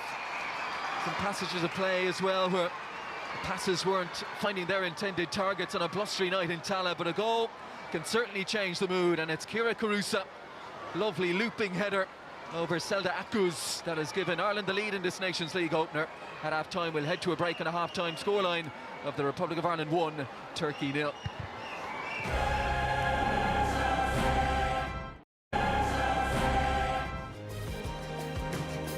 So we've got our first look at Ireland under Carla Ward, and there is plenty to ponder. Chances were few and far between, but Kira Carusa stepped up with the header to put Ireland 1-0 up, and it was much needed just before the break. It's been a tricky first half, Karen, definitely. What are your thoughts on what you've seen under Carla Ward so far? I think more so it's what we've seen from Turkey. I think they've been really dogged. Maybe we underestimated just how good they would be defensively. They've, like you say, they've coughed up very few chances. They've been direct, you know, they've been in our faces, and they'd play exactly how we would against a higher ranked team, so I have to give respect to them for that. In terms of Ireland, you can see that we're trying to pass it and we're trying to play, and you can tell that we are technically a better team overall than Turkey. It's just been a bit slow, a bit one-dimensional. We haven't been able to penetrate in the final third at all. We're not getting those runs right at the right times, and it's because Turkey have played deep and we fed into their hands a little bit by being a bit lacklustre in how we move the ball. Yeah, I think it's worth pointing out as well, Rhiannon, that the pitch isn't great. Shamrock Rovers played here last night. It went to extra time and penalties, saw a lot of action. Rain followed. There's a blustery wind. And it's not an excuse, but it isn't straightforward to play out there either. No, yeah, you can see it. We don't know what way the wind is blowing from up here. You can see that when they are trying to play the ball, especially across the back line, kind of Megan Campbell playing towards Anna Patton, you can see it slowing down. And I think that's probably where we're getting caught that little bit, is we're trying to do the right thing. We're trying to pop into these little pockets, but by the time the ball gets there, it's probably just a second slower than we would have liked or what you would anticipate, and it's just allowing Turkey to move across and compact the space that little bit more. But it's something that we're going to have to figure out. Obviously, getting that goal just before half-time was a bit of a relief, and it's great, and hopefully it'll start to open up a little bit. Turkey might try and think that they can go and grab it. It looks like they may have the wind in the second half in their favour. Yeah, and they've been playing quite direct. But look, it was frustrating up until the point of the goal, Karen, but it did come, and it came at a time when they really needed it. Oh, it's the worst time to concede, the best time to score. It changes the team talk at half-time completely, puts a different complexion on the game. But you have to give credit to the girls. They had numbers up to create a good passage of play.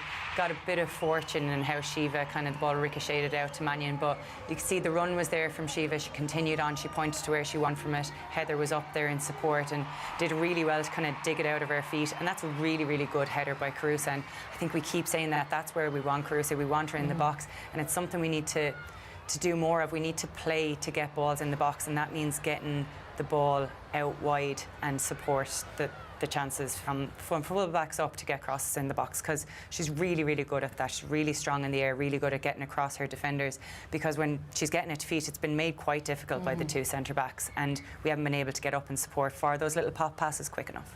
Yeah, things have improved. The chances, there was a few earlier on, Rihanna, but maybe not as many as we would have liked to seen. Yeah, we definitely would have anticipated that we would have had a couple more chances, but as Karen said, fair play to Turkey, they've made it really difficult.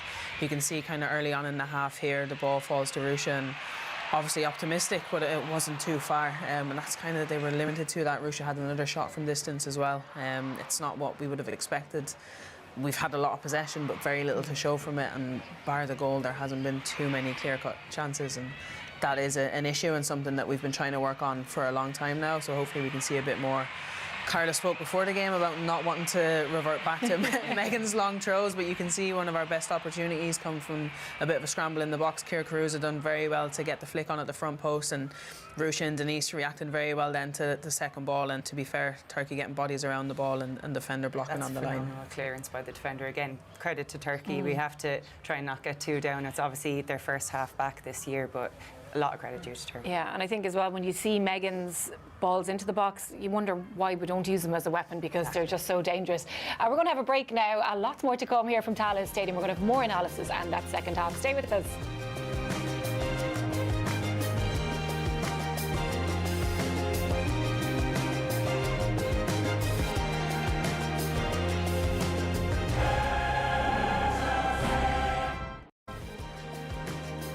Well, there are three recently retired Ireland stalwarts honoured here at half-time. Niamh Fahey, Diane Caldwell and Julianne Russell. It's going to be so hard to replace players like them. They have a huge presence both on and off the pitch, 283 caps between them. Karen, how do you even begin to replace that much experience? Oh, it's going to be so difficult.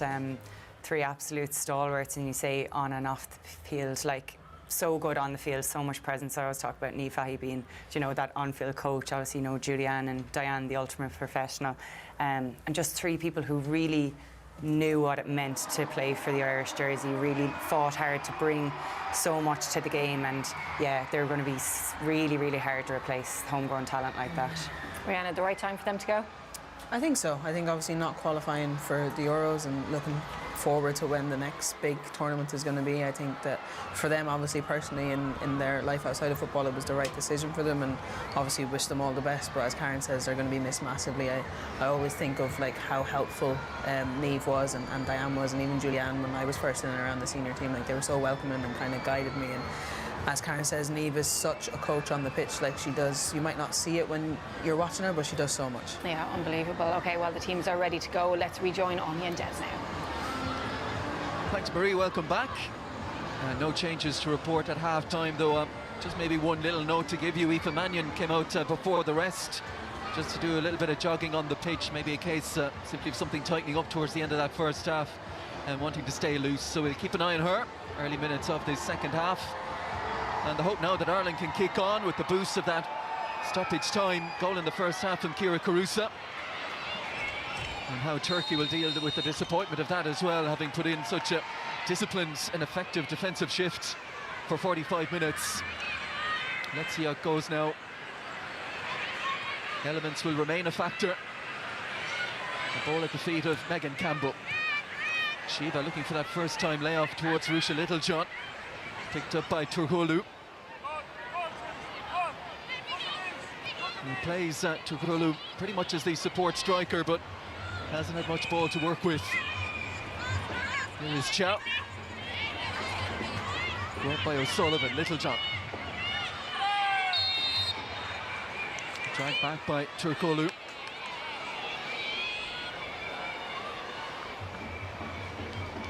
She just drags Rusha Littlejohn down, and I think she plays it well, in fairness, Littlejohn. And Ireland get the free kick, and I think we scored at a great time, Des, and now it's on Turkey. When are they going to come at us, and we might see the game opening up a little bit more. Sent forward towards Caruso. Good win in the air by Abrahamson. Littlejohn and O'Sullivan will be looking to dominate that midfield sector, which has been very well populated.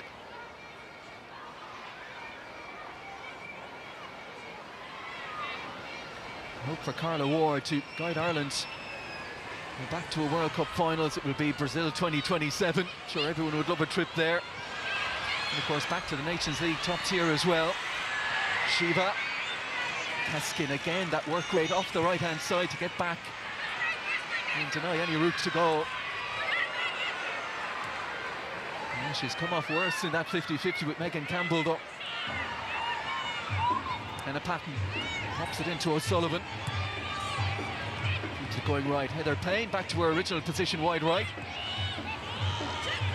Yeah, Des, we spoke about that at half-time. We thought that maybe Heather Payne was starting to grow into the game out on that left-hand side, just coming into the pockets, and that's ultimately where the goal came from in the first half. Campbell and Lucy Quinn looking to set Katie McCabe free down the left. Here's puts an end to that, and now here goes Keskin. Get her side out towards halfway and win the throw-in.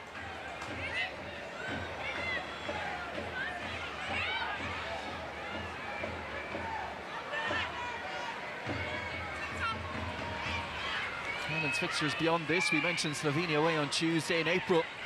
It's the away and then home fixtures against Greece. They'll go to Turkey at the end of May and finish at home here against Slovenia in early June. And that will be the group done and dusted. Turkulu held up by the backtracking Shiva. Mannion. Full stretch to keep that ball in play. There is Chow, former German underage international. Shiva. Certainly see Ireland looking to put more pace in the game here.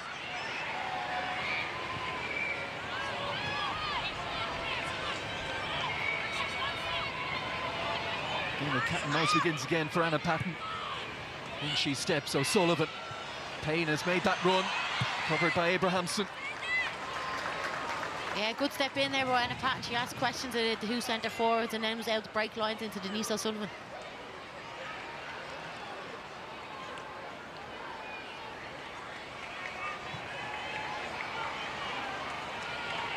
Megan Campbell across, and the possibility of the long throw arrives with us once more. Katie McCabe urging all her teammates into the penalty area. So into the breeze. How much can Megan Campbell get on this? Here we go. Handed away by Sheik Kerr. Back in by Campbell. Triple to send it towards halfway.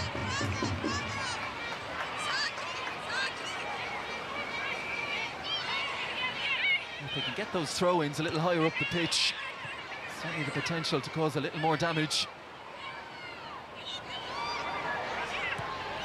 That's where the Denise O'Sullivan chance came from in the first half. Keir Caruso flicking it on and Sheik Kerr at the back post with a great block.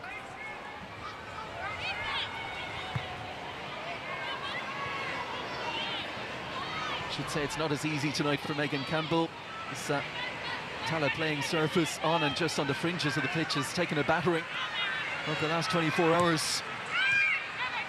Match last night and the at times atrocious weather conditions today. Tidied up by Keskin. Sakar. And Topchu tight to the sideline, can't keep it alive. Lucy Quinn looks to go again. Sliding in is Shao, wins a good tackle. Abrahamson looks up, only really has one ball to play, and that's Melikai Pekka. And she's kept Mannion honest. Yeah, good trying to run by Pekka, but Aoife Mannion does brilliant to read the situation.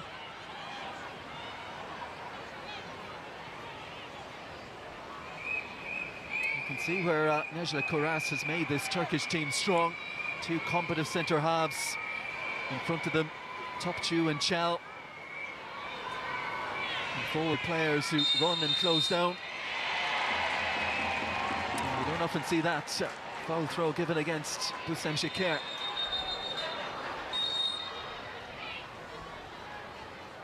Little glare from her manager as she went back into defensive position.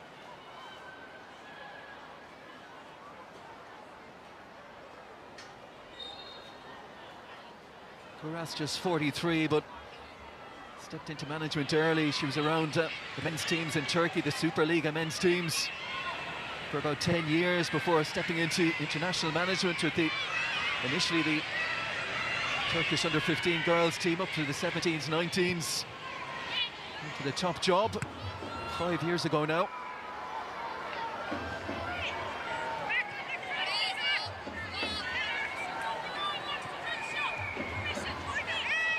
While Ireland will be clear favourites to win this group, they'll be hoping the chance to win every possible game, all 6. Yellow card here for Şiker. Certainly Turkey, I think, will fancy their chances. They've already referenced their first home game that comes on Tuesday.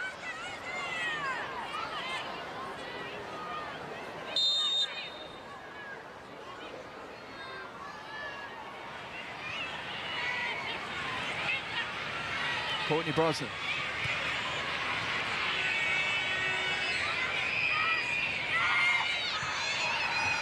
You can see Turkoglu and Pekel just close in on Littlejohn, not allowing that ball to be played into her. There's Topçu looking to release Şiker. Intentions read by Mannion to give herself that head start.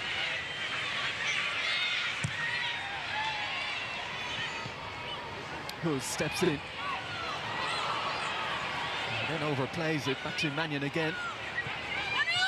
Sullivan. I think we need to quicken up our play again, Des. It's gone a little bit flat, and they're the moments when they just give us the ball back and they're a little bit open. Can we just quicken our play and exploit the spaces they leave?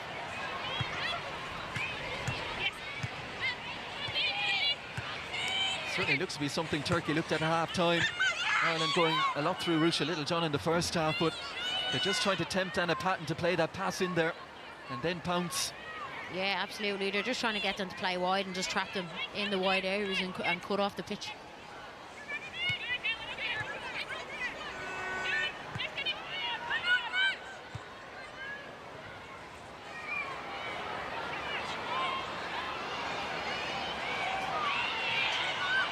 So Turkoglu is down far side and only getting back to her feet now. Patton sweeps it. 2 on this left-hand side, but Lucy Quinn offside. Yeah, Des, and the space was there, and that was the right ball by Anna Patton. Katie McCabe and Lucy Quinn both coming on, but Lucy Quinn just a yard offside.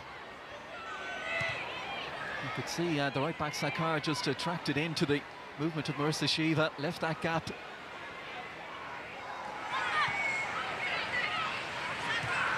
And here is Sakar.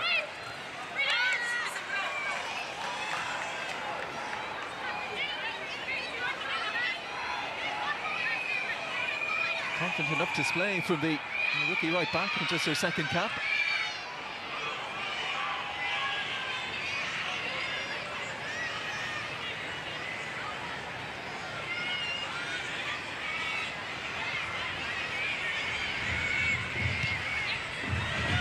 Going towards the recovered Turkoglu. Shiva. Nice touch and then strength to follow.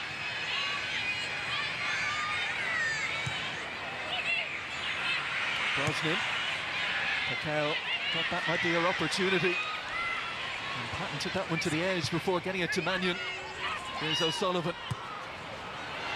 Ireland looking to break with pace and Payne down that right-hand side, but Abrahamson has looked the part at centre half, covering those areas well. Stepping out when she needs to. They've defended really well as a unit, Turkey. You can see how cohesive they are, how their units are connected, the defensive line and the midfield.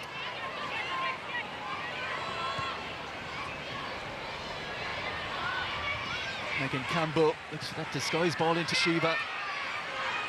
Lay off, not enough to find McCabe. Lovely touch from Topçu. And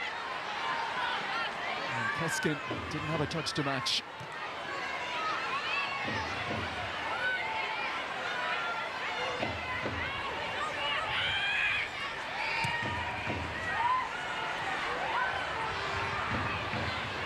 Ireland start once again with Anna Patton.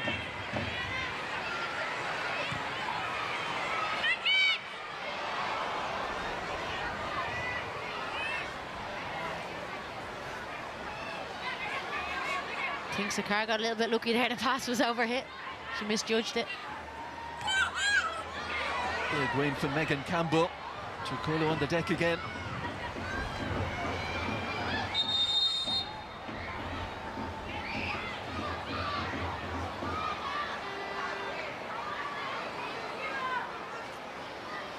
Yeah, I don't think there's much wrong with her. I think it's a bit of a dive. Des.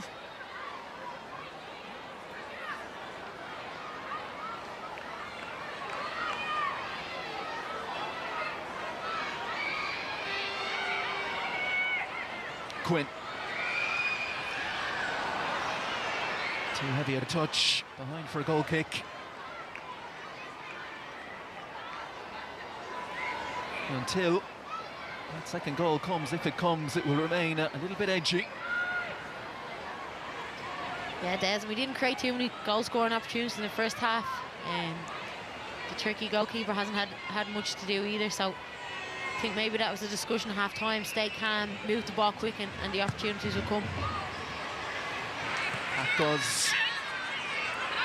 Gets it up towards Pekel. McCabe. Nice ball set in front of Littlejohn. And now Mannion can turn out into space. O'Sullivan. And a pass behind Heather Payne.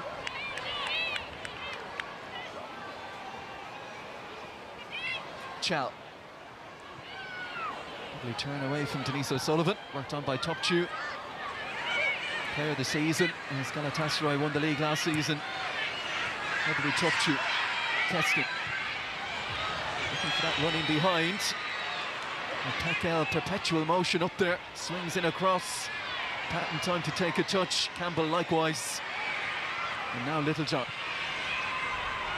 Now we have to go, Des. This is where the spaces are. Let's get forward with tempo. And Turkey players committed to that attack. Abrahamson across in the cover again.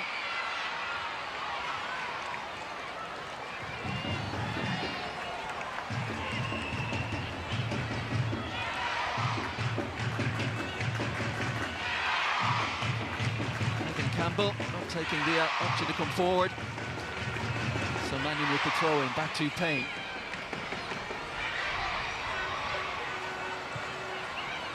To advance, Carusa. And looking to work off her. Here comes the cross from Heather Payne. And the goalkeeper out to deal with that one.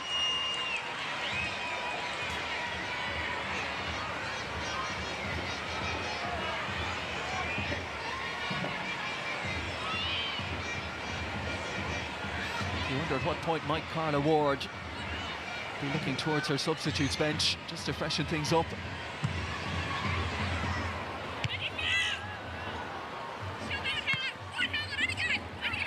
Looks like there is some activity over there, more on that anon.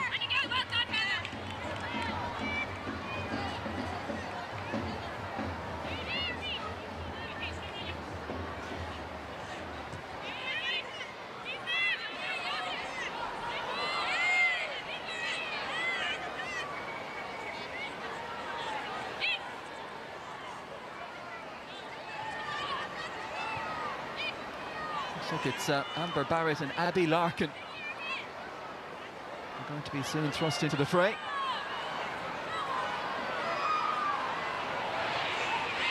Amber Barrett amongst the goals for Standard Liège over the weekend.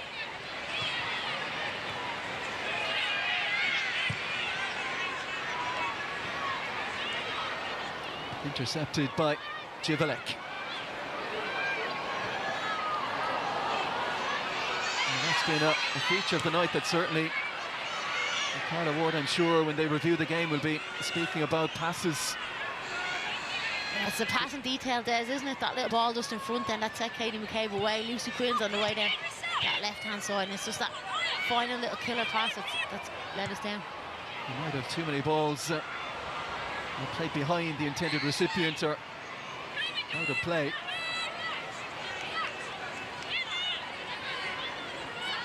So half an hour to go, and the first two off the bench are going to get a good bit of time here to affect proceedings. Abby Larkin on the right, Amber Barrett on the left.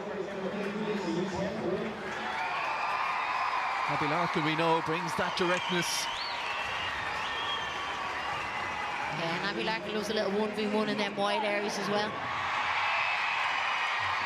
So Lucy Quinn off for Abby Larkin, and striker for striker is our goal scorer, Kira Carusa, is replaced by Amber Barris.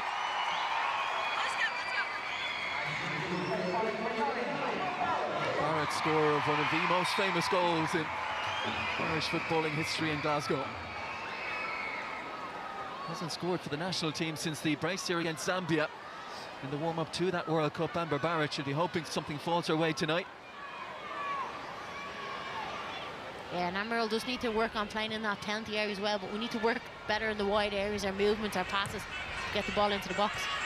Campbell towards Larkin. This will break for Shiva. Lots of red shirts in her way. Larkin trying to play in Barrett. Away by Jivalek.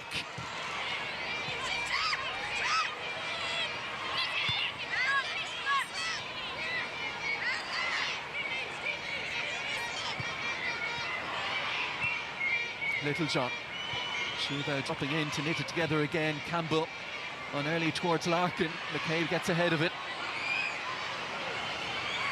Larkin unable to find Littlejohn. And this is where Turkey are going to have that issue of trying to get numbers up the pitch. Yeah, Turkey are winning the ball back, but they're struggling to have that out ball. He's found one that time. Keskin unable to compete physically with Campbell again. Here's O'Sullivan. Movement to her right-hand side. Heather Payne. Track back and good recovery pace shown by Elida Jivalek.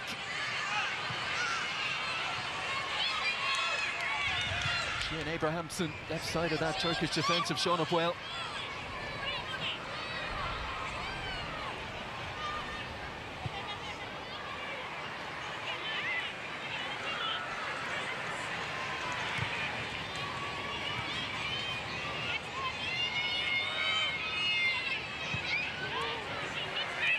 Megan Campbell. Just about enough to get it beyond Keskin. McKay back to Shiva.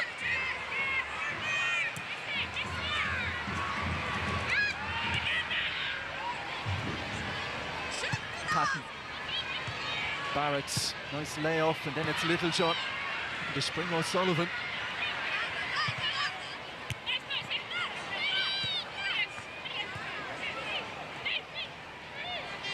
Littlejohn again, a bit of space to step into.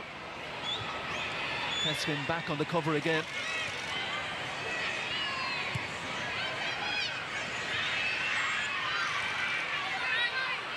McCabe into the feet of Barris. Shiva sets it for McCabe again. Littlejohn. Lively start by Amber Barrett up front, has shown really well into feet, set and spin. The nice touches already. There's a nice one from Larkin. Littlejohn. That's a killer ball if you can pull it off. Difficult when it's that straight, and got to factor in the wind as well, but wasn't a million miles away from contact. Yeah, it's just a straight ball, isn't it? It's good run by Denise. She spots the space, but just goes straight into the goalkeeper's hands.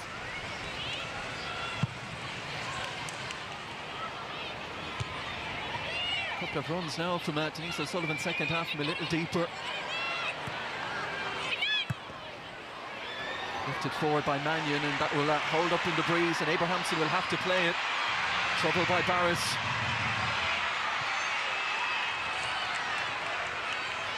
Shiva. McCabe free on the left-hand side. Barrett wants early service. McCabe swings it in, headed away by Abrahamson. Only as far as Payne. Sets it for Shiva, low cross. Picked off by Mariam Chal. And the ball towards Pekkel, who's up there all in a row.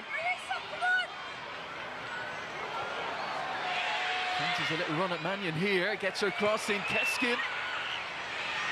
Well, she made a 70, 80 yard run to get up in support. No purchase in her effort on goal though. Almost made it between the two of them, Pekkel and Keskin.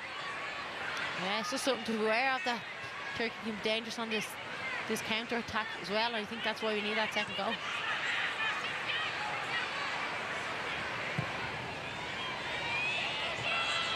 Lovely sweeping ball out to Payne on that right-hand side. Here's O'Sullivan. Payne goes again. And Chivalek's recovery pace in evidence once again. Another impressive player in that back line, the left back Chivalek. I think she's been brilliant. Matched Heather Payne for pace in that wide area. Good little ball in by Denise O'Sullivan. Heather Payne goes the line and wins a corner kick. Katie McCabe ambling across to the far corner to take this one. Almost at the three-quarter points. Ireland looking for that second goal that would give them breathing room. Livened up a little bit, I think. We've changed it up a little bit. Bigger passes by Rusha Littlejohn into them wide areas. Late runs, like you know, from Denise O'Sullivan into the box. Just ask more questions of that back line and maybe create space for other players in front. But a late movement there, Shiva. Oh, towards McKay, bringing two Turkish players out with her. Denise O'Sullivan and Abby Larkin, edge of the penalty area. For anything that might drop their way. McCabe, crisp looking delivery, and it will come to Larkin. Sends it back in again, a real tempter that one. Good done by Topchu, stays in play though. Shiva. McCabe overruns it, taken away from her by Turkoglu.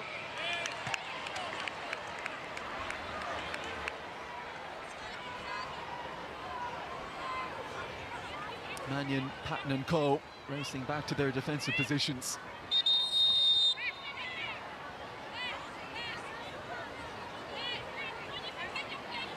Well, she's got to believe it, just 1-0 down, they're still in it, but can they carry an attacking threat? They're as good as they've been defensively. Like to think that one back pass in the first half that Courtney Brosnan just had to deal with. Yeah, the straight pass cross box by Megan Campbell. But you think at some stage Turkey are going to have to go for it, and that might give Ireland more opportunities on the counter-attack. Have lots of attacking options on their bench, Turkey. Topchu lifts it out here towards Sakar. Elif Keskin needs a good cross. She'll have to settle for the corner off McCabe.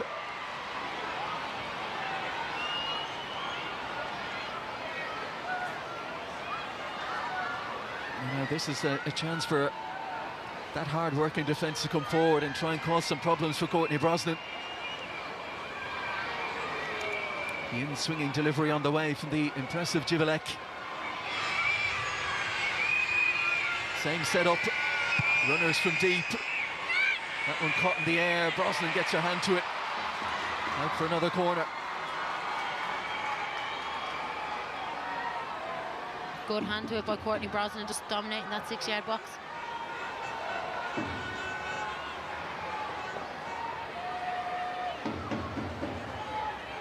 Busan Sheker to deliver this time. Another in-swinger on the way. Plenty going on in that penalty area. A great ball in, and the header from right under the crossbar by Megan Campbell. Well, that would be interesting. That looked like it might be threatening to go all the way in direct from the corner from Sheker. Yeah, it's just the wind taking it in, back post, isn't it, Des? And great position by Megan Campbell and a great header off the line. And here comes the first change for Turkey. They struggled to get into the game. AJ Turkoglu. So she makes way, and coming on in her stead, the veteran 35-year-old Galatasaray striker Arzu Karabulut. One of those title winners last season, on for her 57th cap.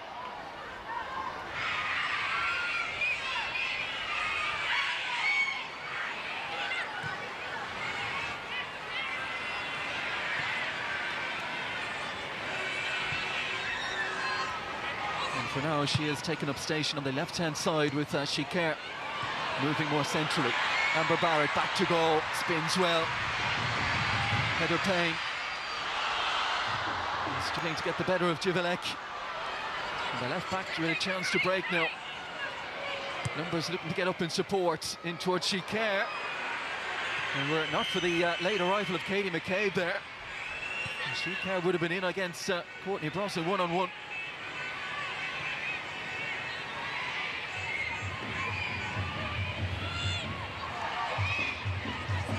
She's had an eventful game out on the left-hand side, Boussem Shikar. What can she do from a more central position here in the 20 minutes or so that remain?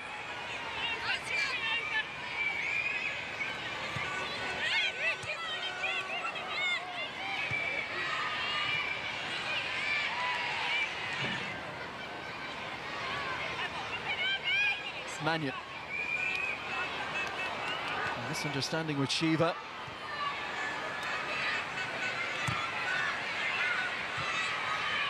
Picked on by Shikar, and Keskin will not give it up. She'll force McCabe maybe to play this one. Silly foul to give away.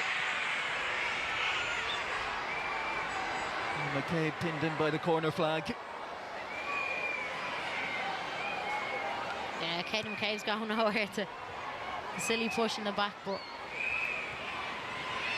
possession back to Ireland. A few of these Turkish players might have caught the eye of maybe some of the clubs in England, the WSL or Championship clubs, or clubs elsewhere across the continent. That is one of the next steps. They want to get players into the bigger leagues, increase their development, and as a result increase the abilities in the national team.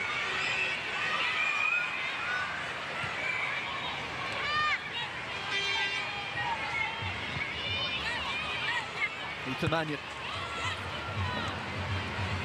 Abby Larkin over to perhaps her more favoured right-hand side. Heather Payne free on this left. If Ireland can look in that direction. Ball doesn't arrive, and now it's Topchu. Lovely first touch to get her facing forward. And the pass towards Tekka left a bit to be desired, though. Heather Payne and Abby Larkin just switch wings again, see if they can get more joy. We spoke about it in the first half, I think. Heather Payne was getting a little bit more success in this left-hand side, cutting in.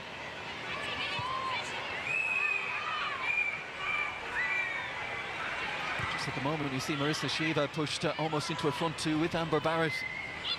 That's causing a problem for the right back, Sakar, and will leave that space left-hand side, you would think, for Heather Payne. And maybe a chance for Megan Campbell to advance as well. This place pass picked up by Sakar. Nice touch from Topchu again. Keskin inside. Shikar. Topchu on it again. The dropping over the head of Mannion. And a little unfortunate there, Pekel, who's still full of running. And the ricochet takes it behind for a goal kick. Yeah, and it's a tough job for Pekel up there, up top, on her own all game. Probably running after lost causes at times. She's covered a huge amount of ground. Didn't feature in the World Cup qualifiers or the last Nations League, and only came into the picture really the last couple of European qualifiers. Born in Munich and well travelled across Europe in her playing career.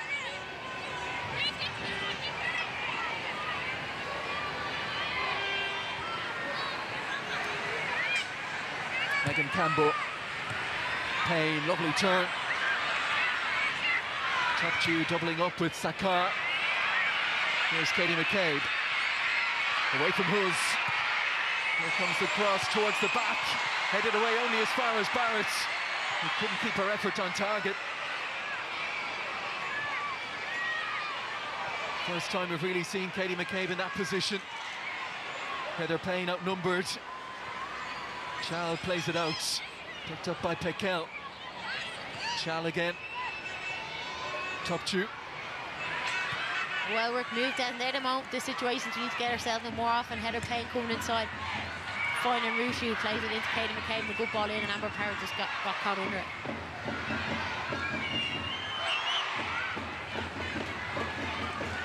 Here it is now, it just comes in. Header at the back post, and Amber Parrott just fails to get a connection.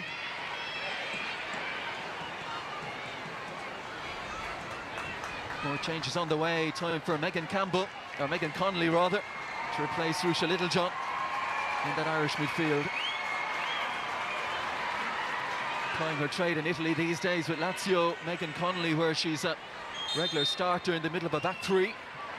Yeah, regularly playing left-sided centre-back, very experienced in this role for Ireland. Ruth has put in a shift in tonight, trying to link the defence to attack as well, and we know that she's probably lacking a little bit of game time this time of the year.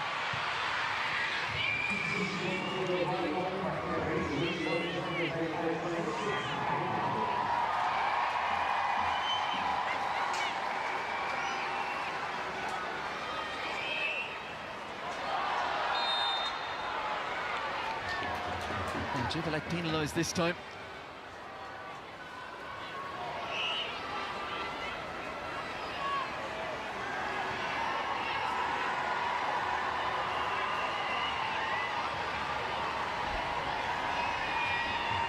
Instruction coming from the Ireland bench as to what might be required here.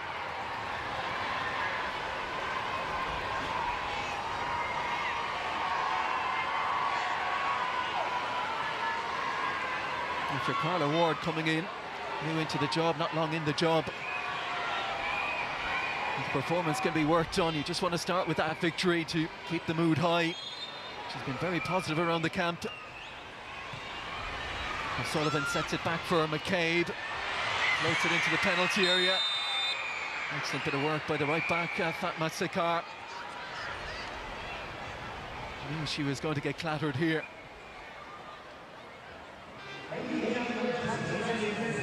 Katie just hangs one up, isn't it? Amber Barrett's arms are just in the back of the defender.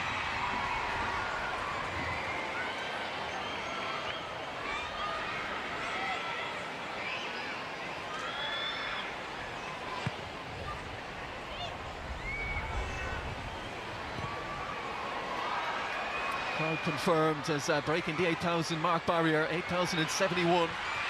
Making their way to Tallaght tonight.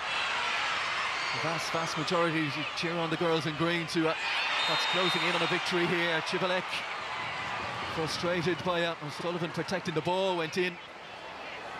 Yeah, Denise shows great strength, doesn't it? And the only way she can get it is by going through the back of her. A bit of a crude tackle in the end.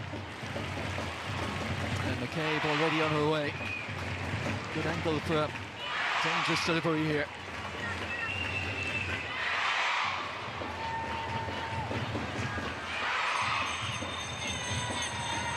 The second you feel would surely put it to bed.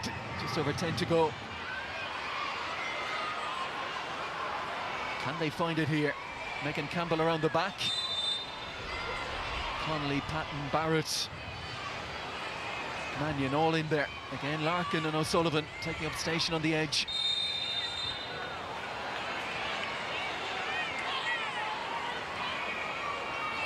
And yellow card for the Ireland captain here, who was asking for an explanation. Might be best just leaving it at that. Yeah, I just think leave it now and get on with the game. You can just see Caitlin Hayes has gone through quite an extensive warm-up over there.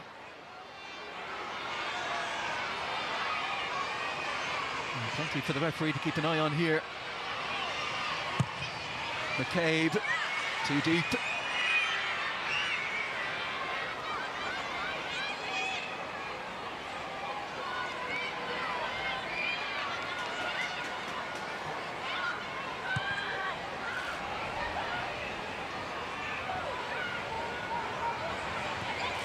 So as it stands, it will be an early top-of-the-table meeting in Slovenia on Tuesday. Slovenia victors earlier, 2-1 away to Greece.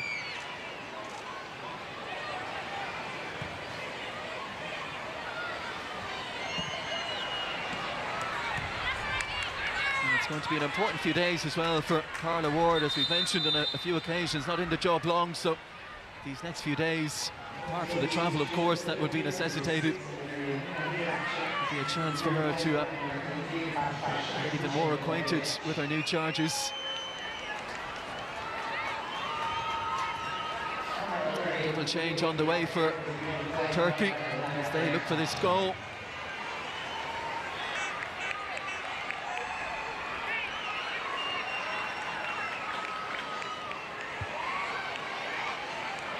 Hanchar, another of the home base players, is on, and the impressive Mariam Chal, the sitting midfielder, has made way. for Bashak Ichinozbebek.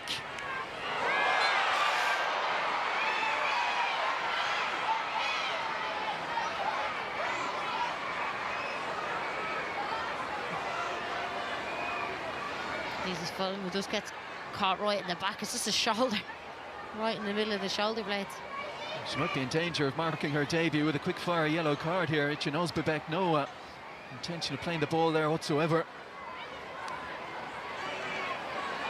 International debut at the age of 31. A day she's been waiting a long time for. And she's certainly left a mark on Denise O'Sullivan.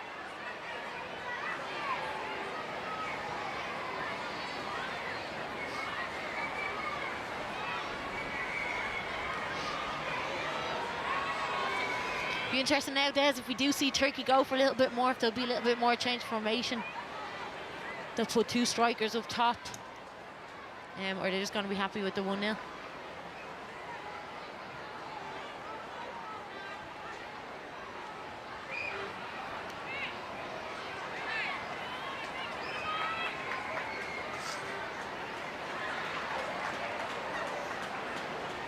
I don't think there was a yellow card issued. Ichinozbebek has done the pulled the classic move of getting as far away from the referee as she can. It's definitely a yellow card, Des, isn't it? No intention of playing the ball. Turns her body sideways right into the back of Denise O'Sullivan. Could be a sore one, that kind of whiplash effect. Bashak on the back of the jersey. I don't think Ichinozbebek might have fitted. Denise O'Sullivan, who's made a hardy stuff. A huge cheer from the home fans as she comes across and readies herself for a return to the fray.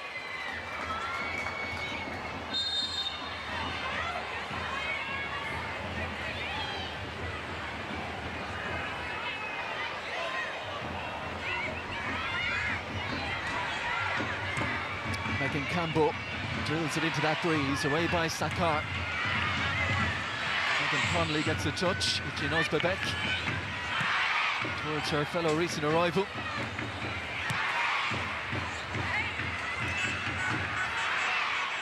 Ichinozbebek has just gone into that sitting role in midfield. Safe to say she's already shown she's got a bit of aggression in her game.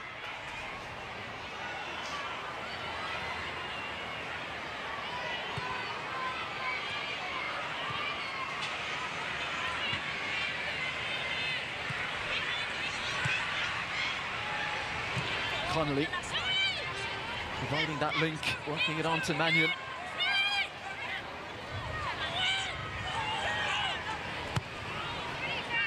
Campbell. And with a little bit of space to operate in.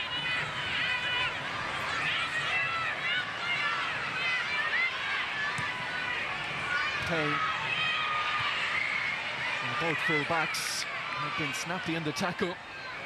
Aggressive and positive in what they've done. Sakar on one side, Jibalek on the other.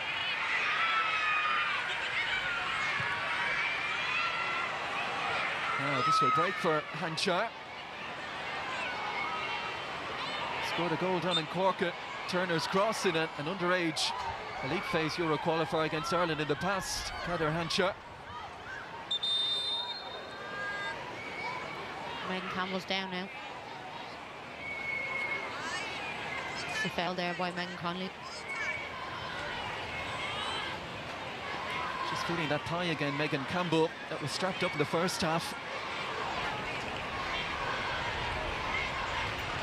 It might be time for Caitlin Hayes.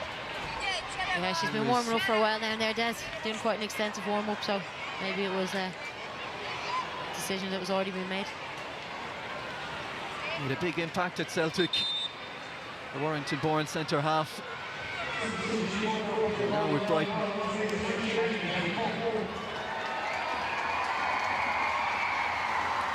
Caitlin Hayes was a key player as well in the last campaign.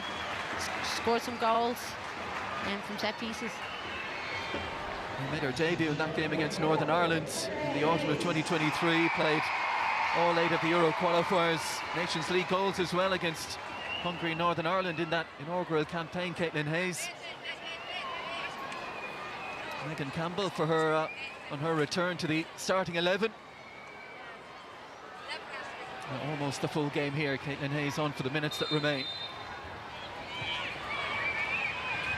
Bulls goes short. Abrahamson. Chivalek looking to swing it across. Charged down by O'Sullivan.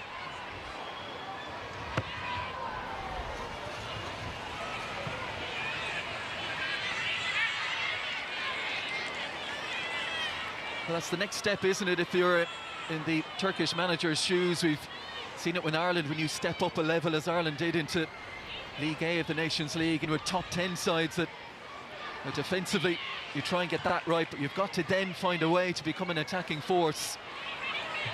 Yeah, the first point of call, I suppose, was just being hard to beat, and I think Turkey have proven that tonight. Ireland haven't really tested the goalkeeper at all. Unfortunately got that goal just before half-time, a great finish by Keir Carusa. Nejla Kouras, the Turkey manager, is ambitious in where she wants this side to go. So it'll be interesting to see what she thinks of this in the aftermath, whether there is such a thing as a moral victory for her. Stepping up in terms of quality of the opposition here. They've never really threatened either, have they? Created any good goal-scoring opportunities, albeit from the one that swung in from the corner kick. Hayes. Another one by Sakar, who is on it again now. Have to fancy how she played tonight. She'll be adding to her 2 caps. Top 2 set it for Keskin. You think back to the opening 15-20 minutes. She was a threat down that right-hand side. Not so much, though, in the second half. Elif Keskin. Yeah, that's what happens, Des, when you don't see a lot of the ball throughout the game. It's just hard to have the energy to get up the pitch and support the centre forward. But you can see in moments they're good technically, playing nice little triangles. Top 2. Abrahamson. Forced by Barrett to go back to Akuz. Gilbeen Hus. Ireland just happy to stay in that shape now. Ben Conley just sitting in front of the back four. Abrahamson over the head of Larkin, but out of play. With the wind at your backs, as Ireland found that first half, that longer pass, difficult to judge.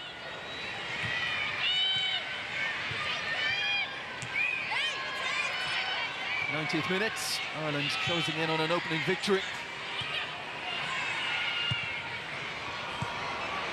But we understand at least 6 minutes will be added on, so time yet for Turkey to pull something out of the hat. Top 2's efforts always off target.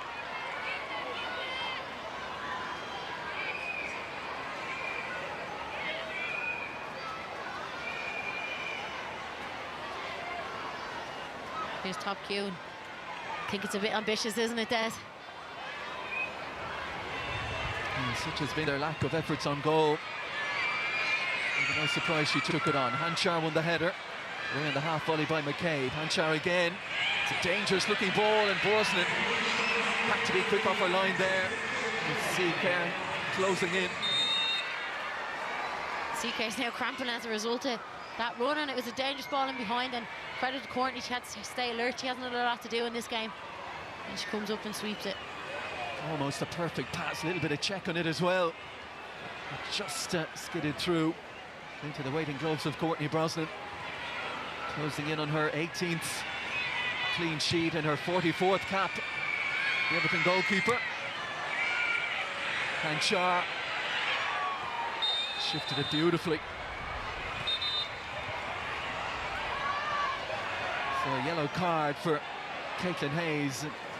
And a more pressing concern for Carla Ward is the free kick now for Turkey. Yeah, Turkey are going for a little bit more now. It was a good little touch by Hanchar, and Caitlin Hayes is just late in. And Turkey have a free kick in a good area.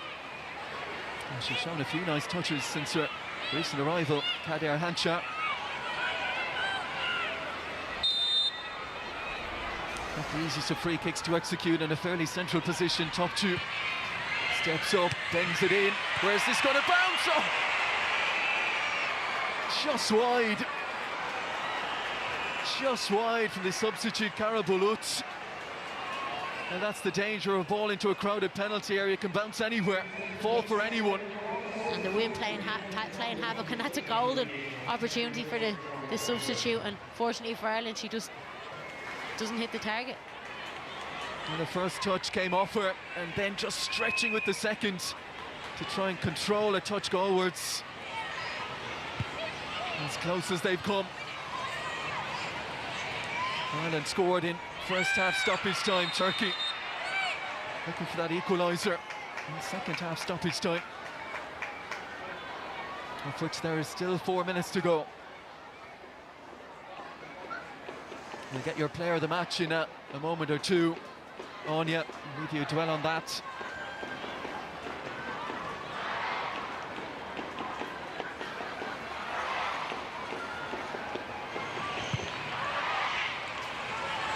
Launched by Hayes, flicked on by Barrett. Akuz comes and takes.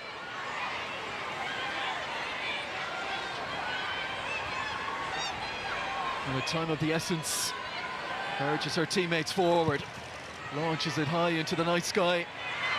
Hayes with a header to win, and win it she does. Flick on from Payne, and then Barrett. The ball into the wide areas where Abrahamson gets there first. And we'll have the throw-in, so let's get your top performer tonight, Anya. Yeah, it's a tough one, Des. Don't think Ireland have been overly impressive, albeit being 1-0 up tonight. But for me, my player of the match is Denise O'Sullivan. I think she just orchestrates everything in that midfield. Everyone loves how she plays, can play in tight areas, open body, and play passes forward. And also, she's tenacious off the ball. So Denise O'Sullivan, not for the first time in her Ireland career, and likely not for the last either, gets the Player of the Match award. Didem Karagenç, 70 caps plus, is on for the minutes that remain for Turkey. 15 years in the international side, and more of a roll off the bench these days with the form of Civelek. And she does cut out that dangerous looking ball forward towards Larkin. She knows Bebek gets it forward. Civelek playing in a more advanced role now, ahead of Karagenç. Certainly one of Turkey's top performers tonight. The ball, Şiker down, has nothing more to give given the effort she's put in. Down and cramping. Yeah, some shift by Şiker in there, hasn't it? She's stopping balls at one end of the pitch and then making runs up the far end and creating chances. Well, there's a lot of this performance tonight, I'm sure Necla Kuras will be happy with. So this is the most difficult fixture they would have in the group.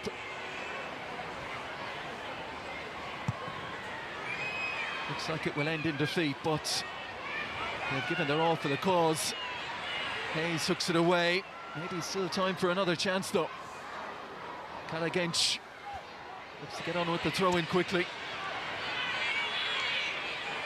Not much room to operate in. She's found a little gap though between Larkin and O'Sullivan.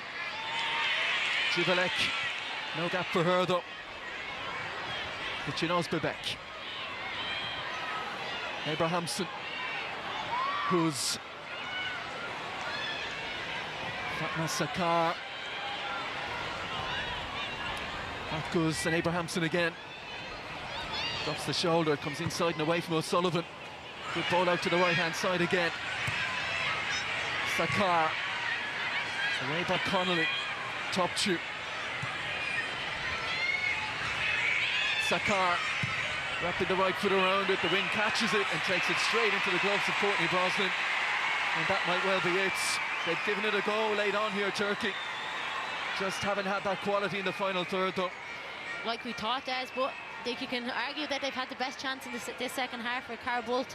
That one that came in from the free kick at the back post, and she just couldn't connect with it and hit it wide.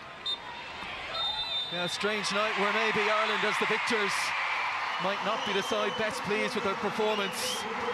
Turkey gave it their all. End up just conceding that goal to Kira Carusa in the stoppage time. Dying embers of that first half. Well organised defensively. And there'll be a tough nut to crack, you think, on home soil as well, looking ahead to the second fixture. But for Carla Ward, it was all about getting the win tonight, getting up and running in her first game as Ireland manager, and that's what she's done. Absolutely, Des. I think a lot of credit to Turkey, how they set up, executed their game plan, made it very difficult for Ireland. But I think there's a lot to go back to the training ground with. I think we'll be disappointed with their passing at time, just the times of their movement too. So lots to build on going into the game on Tuesday.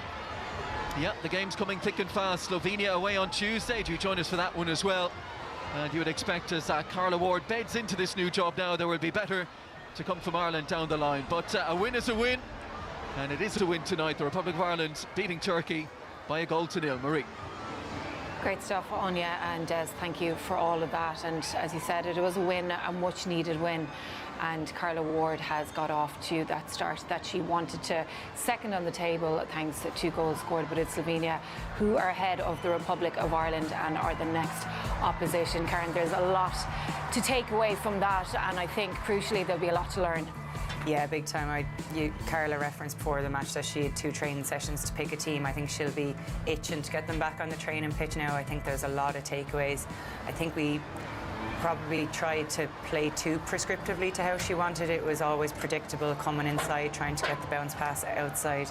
But we didn't execute that very well. It was too slow, it was too predictable, and played into Turkey's hands. And to be fair to them, they were dogged, they were industrious, they really put up a fight. And if they had scored that chance at the end, I'm not sure we fully could have begrudged it, because we didn't exactly penetrate, we didn't test the keeper. They're really disappointing things, and I'm sure there'll be some frank words. Obviously it's a winning start, which is what you want, but someone with Carla Ward's standards, you'd imagine that she'll be looking for more out of this team. Yeah, and the thing about the group that we're in is already, we're going to be playing opposition that will be quite similar in level, and there's a template there now on how to frustrate Ireland as well. Yeah, absolutely. Turkey done very well. Their defensive organisation, as you said, they frustrated the life out of Ireland. I think obviously, as Karen was saying, like, we moved the ball too slow. Like, our movement was reactive. We were kind of running out of ideas kind of after the first 15-20 minutes. We were playing into their hands. We were sloppy in possession, we were needlessly taking too many touches, we were needlessly all kind of coming into the same sort of areas, and as you said, we are playing against similar opposition in our next 2 opponents as well, so we're going to have to kind of buck up the ideas. But as Karen did mention, there was only 2 training sessions for Carla coming into this. For her, I'd say coming into this, she just wanted to get the 3 points on the board, something that they can build on, and there's definitely a lot to improve and build on from that performance. They only have a couple of days, though, before they have to go to Slovenia. Is it enough time to up the level? Because Slovenia seem as well like a team that are capable of scoring. Yeah, definitely, and maybe that will work in our favour in that there'll be more gaps. But I think even from looking at that game today, we're pointing out easy things, easy fixes here. We can be more direct and use our channels much better. We can try and get our fullbacks on the ball higher up the pitch, but also the linking in with the winger, it can be more direct, and we shouldn't try and get away from the things that work, getting crosses into the box, into Carusa, being solid. We were patient today, but we were too slow with it. We were kind of good on the ball, but you know what I mean, like, these are all things that are very easy to point out. I think there's maybe seemed like there was a bit of a hangover from the Wales game. I had hoped that we would come out and we would see a lot of fire, a lot of passion. I think the conditions kind of maybe dampened the spirits a little bit, maybe in the crowd and on the pitch, but I wanted to see more of a kind of visceral reaction to that disappointment, and we didn't quite have that. We'll put it down to conditions and the new setup and the new system. But did we see any improvement today? I can't say that we've seen a lot, but exactly, limited time, and hopefully the more time that Carla has the girls on the pitch, the more we'll see her ideas implemented and hopefully see vast improvement on today. Rihanna, it is a new formation, though, a new system. I'm sure there's new instructions, new ideologies. Like, it is a clean slate, a fresh voice, a new approach. From a player's perspective, how difficult is it to adapt in such a short period of time? And were we expecting too much heading into this game, maybe?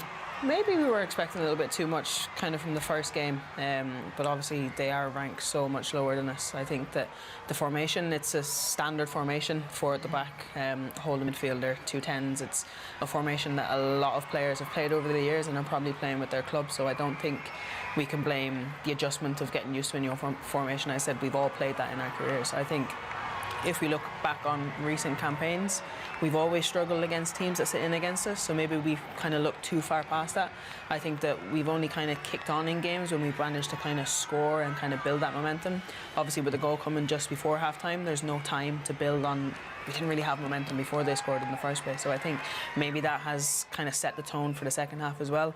Turkey were more than happy to come out and do the same thing that they were doing in the first half, and it suited them and it suited their game plan, and we, as I said, we were moving it too slow. The movement was too slow, and we just struggled to break them down. I know it's only one game in, but are we back to a situation when we're going to struggle against that Leicester opposition, and are we going to be able to find a way to get results against teams? Well, we did get results, but maybe get a better performance against teams like them. I mean, we have to hope so. That has to be the ambition within the team, and obviously as fans that's what we want to see. And maybe a dose of realism is kind of here as well. Like, we didn't manage to qualify for the Euros for a reason. We were talking that day what went wrong and what can we do to change it, and we weren't really coming up with answers because we have a limited talent pool. It's just going to take time with Carla now for her to implement her plans, and look, we have to be patient with that. Fortunately, League B does allow us to do that, and it gives time before the World Cup qualification. Hopefully this is a win, 3 points, build confidence, go from there. Loads of learnings. But yeah, we can't just pull performances out of the bag if we are playing at a certain level, and we are at a certain level, and maybe this is it. We hope not, and we hope Carla Ward can get more out of the players. I think that as well, we still saw some performances there where people were playing a little bit within themselves. We can see more from Katie, try and get Heather on the ball higher up the pitch. Sheila was good in patches. We need more consistency throughout the team, and we need a consistent 11, so hopefully if Carla is going to continue with this team, I'd be kind of happy to see the same 11 the next day, because it's something we haven't had for quite some time. The players that we have are the players we have, Rihanna. Really, isn't that it? And you can change a formation, but is that evolution enough, do you think? I think obviously we've been asking to play with a back four for a long time now. We've asking to have more players in that advanced areas, especially against the likes of this opposition. We don't need 5 at the back. We don't need our wing backs being stuck back or dropping shorter to get the ball. So I do think there is positives in that aspect, but it is going to take time. We need to get comfortable. We need to trust the players in the pockets. Even if it's just we bounce in centrally to bounce back out and we suck the opposition in, it will then free up the likes of Heather Payne, or potentially allow Katie to get that little bit higher, to be in an area where they can cause damage. And I think we need to be comfortable, as I said, trusting players under pressure to not always turn, but sometimes just sucking players in, popping it out, and then it'll give us those space in the wide areas or in behind, or be able to split the back four then. Okay, well, I know we're all very curious to hear the thoughts of Carla Ward. Let's get them now. She's with Tony. Thanks, Marie, and Carla, congratulations. First of all, they win the most important thing, so 3 points on the board. But your thoughts on the game overall? Yeah, look, it was scrappy. It wasn't pretty, was it? But I just said to the players, you know, I think 3 points is most important. Clean sheet, something to build on. They're playing a new system, they're playing a new way, and you know they've tried to execute what we want. And we want to be more aggressive, of course we do. And but Turkey made it a certain type of game, didn't they? And we just need to keep believing that we can calm down on the ball, and that'll come for sure. There was frustration at the end, and a danger that Turkey might have snatched something. Yeah, look, it would have been. I think it would have been an injustice. I don't think they've caused Courtney any problems, but yeah, like I said, look, it's a big 3 points because it wasn't pretty at all, and we want to play in a way that is attractive. You know, a few conditions made that difficult tonight, but look, we're happy. Clean sheet, 3 points, we move on to Slovenia. What about the shape of the team? Are you happy that the players, it was only a couple of training sessions, as you said earlier, that they took in what you were trying to preach to them? Yeah, you could see that. Look, there were certain areas when we wanted to hurt them, and I think we've tried to do that. Difficult on the pitch. We had to adjust just before the game when after the warm-up, when we said, look, we're not going to be able to build in a certain way, so we had to look at something slightly different. But look, they're buying into the messages, they're listening, they're taking on board. They're an unbelievable group to work with, by the way. So, yeah, it's been a really good week. One of the best passages of play probably led to the goal. There was a lot of cohesion, and I suppose you were looking for more of that through the game, weren't you? Yeah, look, this group is a wonderful group of players, wonderful group of people, a group of people and players that want to be ambitious, and they're learning all the time. And I think that how we've tried to set up, particularly the goal, I think it was exactly what we've been looking at all week. We want to be more of that, of course, but like I said, look, we have to take the win right now and get back on the training pitch and get to work. It's a question that all Irish fans ask all the time. How do you get the most out of Katie McCabe? What position is her best in the field? Do you think you're going to answer or solve that issue? We have to try because she's world class. I think in an ideal world we get her higher up the pitch, right? But you know, at the moment we don't necessarily have too much cover in that area. So it's about what's best for the team. But yeah, look, we want to get her higher up the pitch. Of course we do. Denise O'Sullivan, out of season. It's extraordinary, really, isn't it? And in conditions like this as well. Listen, I went up to her just now and I said, what a performance, you know. I think that performance out there tonight was different level. She's a top player and she's got an abundance of quality, and she was struggling the last 10 minutes, hobbling around. But look, she's honestly, been an absolute joy and pleasure to work with. And in terms of that cohesion, do you think you want to try and stay with the shape, obviously, and with as many of the starting 11 for the next game against Slovenia? Yeah, look, in terms of the 11, that's up for debate, but certainly we've got to stay in the same system. It's something I believe in. The players have bought into it. They'll enjoy playing the system. But like I said, look, we wasn't as aggressive as we'd like tonight, but that's okay. You know, it's a building block and it's a start. And from your point of view, on a personal basis, your first home game, I know it's a terrible evening, but a great crowd and a great atmosphere. Over 8,000 people here tonight. Yeah, and we heard them throughout. We really did, and they make some noise, don't they? So no, credit to them, and you know, hopefully we can continue to win football matches and fill this place out. Well done tonight. Thank you very much.